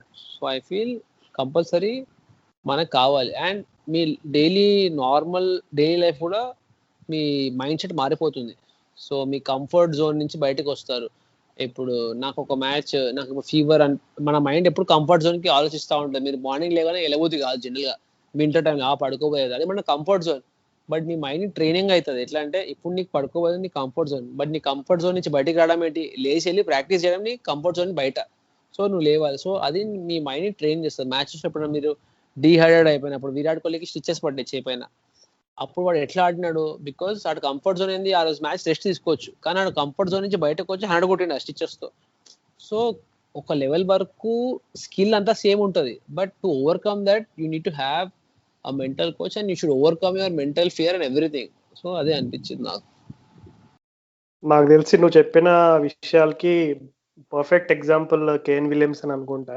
ఎందుకంటే కేన్ విలియమ్సన్ ఏ ఫార్మాట్ ఆడినా సరే నువ్వు అన్నట్టుగా మైండ్ లో ఆ మ్యాపింగ్, అంటే ఫీల్డర్ ఎక్కడ ఉన్నాడు, ఏ షాట్ ఆడాలి, ఏ షాట్ ఆడకూడదు, ఎక్కడ గ్యాప్ లో కొట్టాలి, ఈ బాల్ సింగిల్ కొట్టాలా 4 కొట్టాలా. సో ఇవన్నీ కూడా అంటే నువ్వు చెప్పింది బెస్ట్ ఎగ్జాంపుల్. ఎందుకు కోహ్లీ, విలియమ్సన్, స్టీవ్ స్మిత్ ఇట్లాంటి వాళ్ళు సూపర్ స్టార్స్ అవుతారు అని అంటే దానికి one of the biggest factors ఇప్పుడు నువ్వు మెన్షన్ చేసిందే, అది మైండ్ లో మనం ఫీడ్ చేసే ఇన్ఫర్మేషన్ అవ్వచ్చు, మైండ్ లో బ్యాట్స్మెన్ పెట్టుకునే టైప్ ఆఫ్ ఓవర్కమ్ చేసే ఛాలెంజెస్ కూడా మెయిన్ రీజన్స్ గా చెప్పుకోవచ్చు మనం.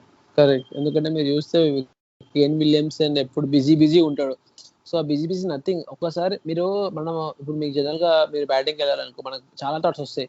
ఈ బౌలర్ బౌన్సర్ వేస్తాడా, ఈ బాల్ మనం అవుట్ అయిపోతామా, ఆ భయం ఉంటుంది, మ్యాచ్ భయం. ఒక్కసారి మీ మైండ్ వేరే దాంట్లో ఇన్వాల్వ్ అయి ఉందనుకో మీకు ఏ థాట్స్ రావు. మీరు ఆ టైంలో ఆ జోన్ లో ఉంటారు. కొన్నిసార్లు మీరు ఇంపార్టెంట్ పని పైన ఉంటే మనకు ఆకలి కూడా లేదు. జనరల్ గా మనం ఆ పని అయిపోయిన తర్వాత అప్పుడు మనకి ఒక 4-5-6 hours తర్వాత అప్పుడు ఆకలి సడన్ గా, అరే ఏంటి మనం తినలేదని. ఒక్కొక్కసారి మన ఇంట్లో ఖాళీ కూడా ఉంటే మనకి 1-2 hours బ్రేక్ఫాస్ట్ అయింది, ఇప్పుడు లంచ్ అయింది, evening snack something like that. But and ఒక 100 మంది 1000 మంది క్రౌడ్ లో అరుస్తూనే ఉంటారు, నువ్వు ఇట్లా మీ ఫ్యామిలీ ఇట్లా but you need to ignore all that and focus. అంతమంది లైట్స్ కింద 1 ball 2 runs ఉన్నప్పుడు కొన్ని బ్రీతింగ్ టెక్నిక్స్ ఉంటుంది, బ్రీతింగ్ వల్ల మీరు కామ్ అయ్యి ఆ బాల్ ఎగ్జిక్యూట్ చేయడం కానీ చాలా ఉంటాయి. And you should as a cricketer I feel we should look ways to see. ఇప్పుడు మెంటల్ కోచ్ హెల్ప్ అయితే సరే తీసుకొని ఇంకా మనం you should enhance you should keep నీ గేమ్ అట్లా ఇంప్రూవ్ చేసుకుంటూ పోవాలి. అందరికి కొంతమందికి 19 years సక్సెస్ వస్తుంది, కొంతమందికి 28కి వస్తుంది, కొంతమంది 30కి వస్తుంది, but you will get it. But until then మీ క్రికెట్ వదిలేసే వరకు you should find a ways to keep improving. మన గేమ్ ఎట్లా పైకి తీసుకెళ్ళాలి మనకి. ఓకే ఇఫ్ కొంతమందికి అవసరం, ఐఎమ్ నాట్ సేయింగ్ అందరికీ అవసరం, కొంతమందికి వేరే విషయంలో అవసరం, ఫిట్నెస్ కావాలి, వాళ్ళ మైండ్ అంతా బాగుంది, వాడు ఎవరి మ్యాచ్ 100 కొడుతున్నాడు అనుకో వాడికి ట్రైనర్ అవసరం. ఐఎమ్ నాట్ సేయింగ్ అందరికీ mental coach, but it is better. ఇప్పుడు మీకు ఒక ప్యాటర్న్ అలవాటు అవుతుంది, ఒక మ్యాచ్ కి ఫియర్ ఉంటే ఎట్లా, ఒక పెద్ద మ్యాచ్ కి ముందు విజువలైజేషన్ ఎట్లా చేయాలి. ఇప్పుడు విరాట్ కోహ్లీ లాంటి వాళ్ళందరూ మ్యాచ్ కి ముందు రోజు ఆ గ్రౌండ్ లో వాళ్ళని పెట్టుకొని ఒక విజువలైజేషన్ అనేది చేస్తారు. అంత పెద్ద మైండ్ కంట్రోల్ అవ్వాలంటే కంపల్సరీ ఇవన్నీ చేయాలి. సో రవి, ఇప్పుడు ప్రజెంట్ ఇంకా upcoming young and upcoming cricketers అవ్వచ్చు, అలాగే స్కూల్ క్రికెట్ ఆడే వాళ్ళు అవ్వచ్చు, అలాగే చిన్న చిన్న అంటే నువ్వు అంటే హైదరాబాద్ క్రికెట్ నీకు ఒక క్రికెటింగ్ రూట్స్ ఉన్నాయి కాబట్టి మేబీ నీకు కొంచెం న్యాచురల్గా ఈ క్రికెటింగ్ పేస్ అవ్వచ్చు, అండర్-19 సిస్టమ్ అవ్వచ్చు, అలాగే రంజీ సిస్టమ్ అవ్వచ్చు, కొంచెం అడ్జస్ట్ అవ్వడానికి ఈజీగానే ఉంది.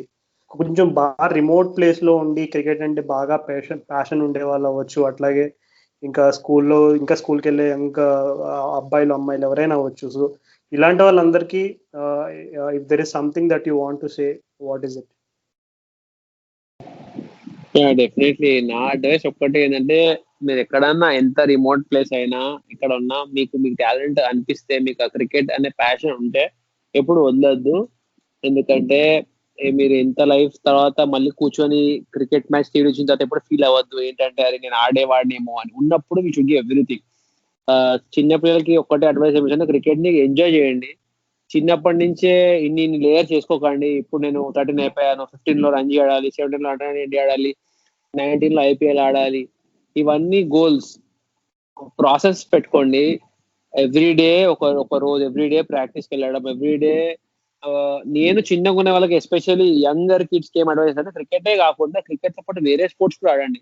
బికాస్ అది ఎప్పుడు మీకు ఏది హెల్ప్ అవుతుందో తెలియదు. You should always look to play new sports. Only cricket కి స్టిక్ కాకుండా చిన్నప్పుడు 13-14 అప్పుడు ఒకటే వేరే స్పోర్ట్స్ కూడా ఆడితే, ఇప్పుడు డివిలియర్స్ ఉన్నారు, మన బయట కంట్రీస్ వాళ్ళు చూస్తే వాళ్ళు డిఫరెంట్ స్పోర్ట్స్ ఆడతారు.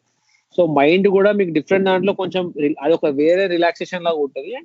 It's good thing. But as a cricketer మీరు జెన్యున్ గా మీకు నచ్చింది, మీకు ఈ గోల్ కి వెళ్ళాలనుకుంటే ఒకటి నెంబర్ 1 నేను నమ్మేది అయితే hard work. Compulsory hard work చేయాలి. హార్డ్ వర్క్ చేసి ఏది రాదు.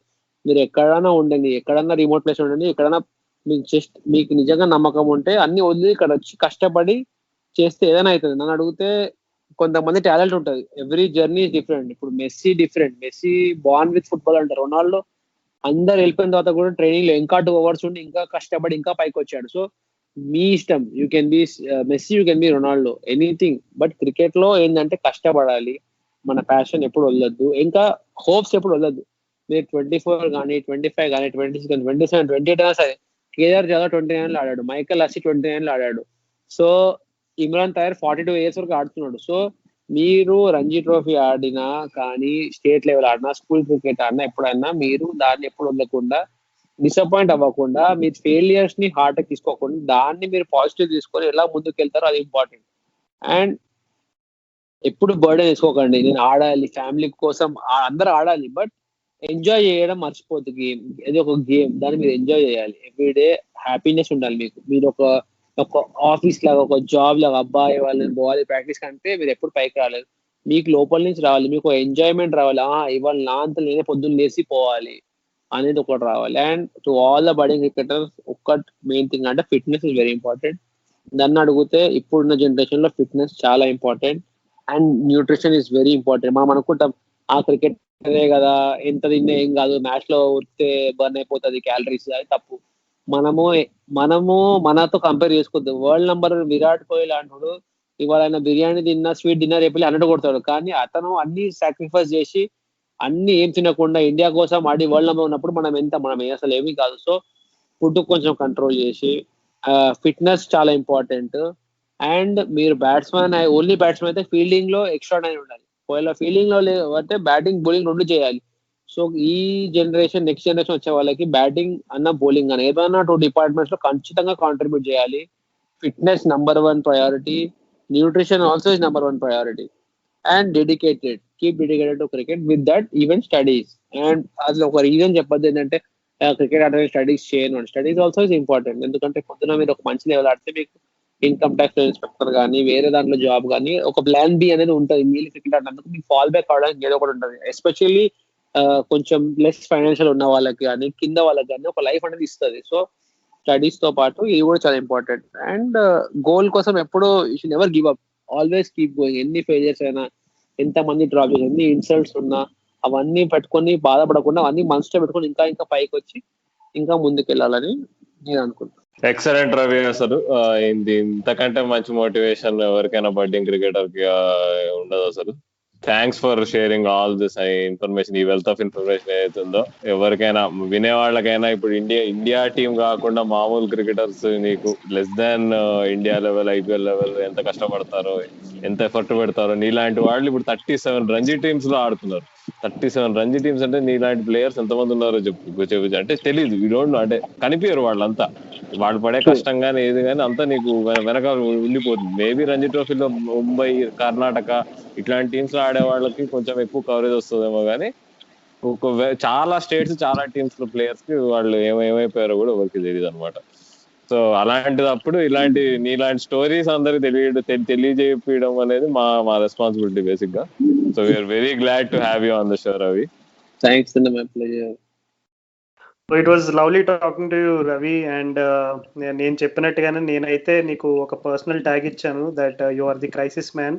So whether you're playing for Hyderabad, whether you're playing for India A, or whichever team you're representing, just remember that you are the man for such situations, and I hope to see many great things from you in the future.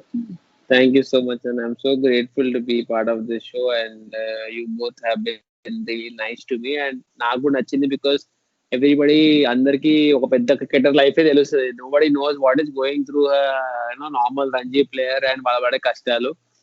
And it's good to know, and maybe this podcast will inspire at least few young cricketers who can make it big, and it's good. Yeah.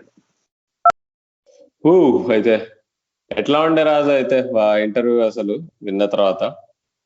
అంటే basic గా చాలా మందికి కూడా national cricketers, international cricketers ఇట్లాంటి వాళ్ళందరూ, అంటే ఇప్పుడు ఈ ఐపీఎల్ లో ఈ సోషల్ మీడియా ప్లాట్ఫామ్ లో అందరూ కూడా యాక్టివ్ గా ఉండేసరికి డెఫినెట్లీ వాళ్ళకి డ్రెస్సింగ్ రూమ్ ఎన్వైరన్మెంట్ ఎలా ఉంటుంది, అట్లాగే వాళ్ళ ఐ మీన్ ఇంటర్నేషనల్గా అకంప్లిష్డ్ క్రికెటర్స్ వాళ్ళ జర్నీ ఎలా ఉంటుంది అనేది చాలా మందికి కూడా ఒక విధంగా ఒక బేసిక్ ఐడియా ఉంది. కానీ డొమెస్టిక్ క్రికెట్లో ఎస్పెషల్లీ మన ఇండియాలో చాలా డొమెస్టిక్ టీమ్స్ ఉన్నాయి. సో చాలా మందికి దీన్ని అంత క్లోజ్గా ఫాలో అవ్వరు అనమాట.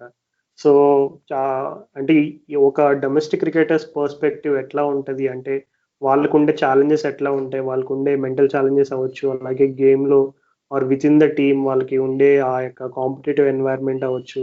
సో ఇదంతా కూడా ఎలా ఉంటుంది అనేది తెలుసుకోవడం నిజంగా చాలా రిఫ్రెషింగ్ అనిపించింది. యా రాజు, అసలు నాకు ఇంకో పాయింట్ ఒకటి ఏమనిపించాడు, తన డెబ్యూ ఎక్స్పీరియన్స్ గురించి చెప్పినప్పుడు తను అన్నాడు కదా, ఇప్పుడు ఆల్రెడీ నీకు ఆశిష్ రెడ్డి అందరికీ తెలుసు, నీకు ఐపీఎల్ లో ఆడాడు, సన్ రైజర్స్ ఆడాడు, డెక్కన్ చార్జర్స్ ఆడాడు. So kind of popular name, well performing cricketer ఆ లెవెల్లో. అలాంటిది తనకి ఒక సైడ్ స్ట్రెయిన్ అయ్యి తను బయటికి వెళ్ళి టీంలోకి ఇంకొకళ్ళు వచ్చేసి నీకు ఇప్పుడు డెబ్యూలో అంత పర్ఫార్మెన్స్ ఇచ్చినాక మన తర్వాత ఆశిష్ రెడ్డి రికార్డ్ చూసుకుంటే ఎక్కువ మ్యాచెస్ ఆడలేదు తను 2017 నుంచి. తను ఇప్పుడు నెంబర్ ఆఫ్ మ్యాచెస్ తగ్గిపోయినాయి తనకి. అంటే నీకు అంటే నీకు ఇండియా లెవెల్లోనే కాదు, అసలు కింద లెవెల్లో కూడా అసలు కాంపిటీషన్ ఎంత హై ఉంటుందో మనకు అర్థమవుతుంది అనమాట. ఒక చిన్న ఇంజురీ కూడా నీకు కెరియర్స్ ని నీకు మేక్ ఆర్ బ్రేక్ చేయొచ్చు అని అసలు అంటే అది క్లియర్ గా కనిపించింది ఈ కేసులో అయితే. అసలు ఏ లెవెల్లో అయినా కానీ నీకు నెక్స్ట్ లెవెల్కి వెళ్ళడానికి చాలా చిన్న లైన్ ఉంటుంది ఇండియాలో క్రికెట్ కి. అసలు ఉన్న మిలియన్స్ ఆఫ్ పీపుల్ ఆడతారని చెప్పుకోవచ్చు, లక్షల కొద్ది జనాలు క్రికెట్ మీద పడి ఆడుతూ ఉంటారు, ఐపీఎల్ ఆడాలని ఇండియా ఆడాలని ట్రై చేస్తుంటారు. కానీ చాలా తక్కువ మందికే ఛాన్స్ దొరుకుతుంది. దానికి అదృష్టం చాలా ఇంపార్టెంట్ అని మనకు అర్థమైంది. ఇంకోటి రాజు, అసలు తన ఫోకస్ చెప్పాడు కదా, తను ఇట్లా రెడ్ బాల్ క్రికెట్ ఇంపార్టెంట్ అంటే తన బ్యూటీ ఆఫ్ ద గేమ్ దాంట్లో ఉంటుంది అనేది. అది కైండ్ ఆఫ్ ఈ రోజుల్లో కొంచెం అది అంటే అలాంటి క్రికెటర్స్ తక్కువ ఉన్నారనే చెప్పుకోవచ్చు. అంటే ఇప్పుడు ఒక యావరేజ్ క్రికెటర్ ని తీసుకొని నువ్వు రెడ్ బాల్ ఆడతావు, వైట్ బాల్ ఆడతావు అంటే నేను ఐపీఎల్ ఉంటే చాలని చాలా మంది చెప్పేవాళ్ళు ఉంటారు. అలాంటి కాలంలో మనం ఉంటున్నాం. కానీ ఇలాంటి క్రికెటర్స్ కూడా ఉంటున్నారు. అందువల్లనే ఇలాంటి వాళ్ళు ఉండడం వల్లనే ఫస్ట్ క్లాస్ స్ట్రక్చర్ ఇంకా స్ట్రాంగ్ గా ఉంటుంది. అండ్ నీకు విరాట్ కోహ్లీ లాంటి ప్లేయర్స్ మనం ప్రొడ్యూస్ చేయొచ్చు, లేకపోతే ఆ పరంగా మనం వెనకాడిపోతాం నాకు తెలిసి. అది చాలా ఇంపార్టెంట్ రాహుల్, ఎందుకంటే ఇప్పుడు డొమెస్టిక్ టీమ్స్ లో కూడా మనం చూసుకుంటే చాలా కాంపిటీషన్ లెవెల్ అనేది చాలా హై ఉంటుంది. అండ్ ఎప్పుడైతే Virat Kohli when he took over Indian team captains ఇదంతా ఎప్పుడైతే జరిగిందో, ఈ ఫిట్నెస్ స్టాండర్డ్స్ అనేవి కూడా బేసిక్ గా ఓవరాల్ గా ప్రతి స్టేట్ లో కూడా ప్రతి స్టేట్ టీమ్ లో కూడా ఆ ఫిట్నెస్ లెవెల్స్ అనేవి ఓవరాల్ గా కూడా చాలా ఇంప్రూవ్ అయినాయి. సో ఈ రోజుల్లో ఫిట్నెస్ కి ఉన్న సిగ్నిఫికెన్స్ గురించి తను ఆల్రెడీ చెప్పాడు మనకి ఇంటర్వ్యూలో. So yeah I mean Raviteja చెప్పిన విషయాల్లో ఏమాత్రం ఆశ్చర్యం లేదు, ఎందుకంటే తను అన్నట్టుగా డెబ్యూ గేమ్ లో అప్పుడు హైదరాబాద్ టీంలో సీనియర్ అయిన అభిషేక్ రెడ్డిని రీప్లేస్ చేయడం అంటే it's a huge challenge. So ఆ ఛాలెంజ్ ని తను డెబ్యూ గేమ్ లో డెఫినెట్లీ అంత బాగా పర్ఫామ్ చేసేసరికి డెఫినెట్లీ ఆ కాన్ఫిడెన్స్ లెవెల్స్ అనేవి బాగా మనం అప్పుడు స్టార్ట్ అయినప్పటి నుంచి ఎంత బాగుంది అనేది మనం చూద్దాం. యా రాజు, అసలు నువ్వు కాన్ఫిడెన్స్ గురించి చెప్పావు కదా, అసలు నాకు మొత్తం ఇంటర్వ్యూలో నేను మెయిన్ అబ్జర్వ్ చేసింది అదే అనమాట. ఆ పరంగా తను అంటే నేను ఇప్పుడు ఇంకో మన 2 to 3 years లో తనని ఇండియాకి ఆడడం చూస్తే నేనైతే ఆశ్చర్యపడ్డాను అనమాట. అలా నాకైతే ఆ వైబ్స్ వచ్చినాయి. ఇంకా అసలు ఇంకోటి పర్సనల్ గా కూడా నాకు రవితేజ బాగా తెలుసు కొంచెం.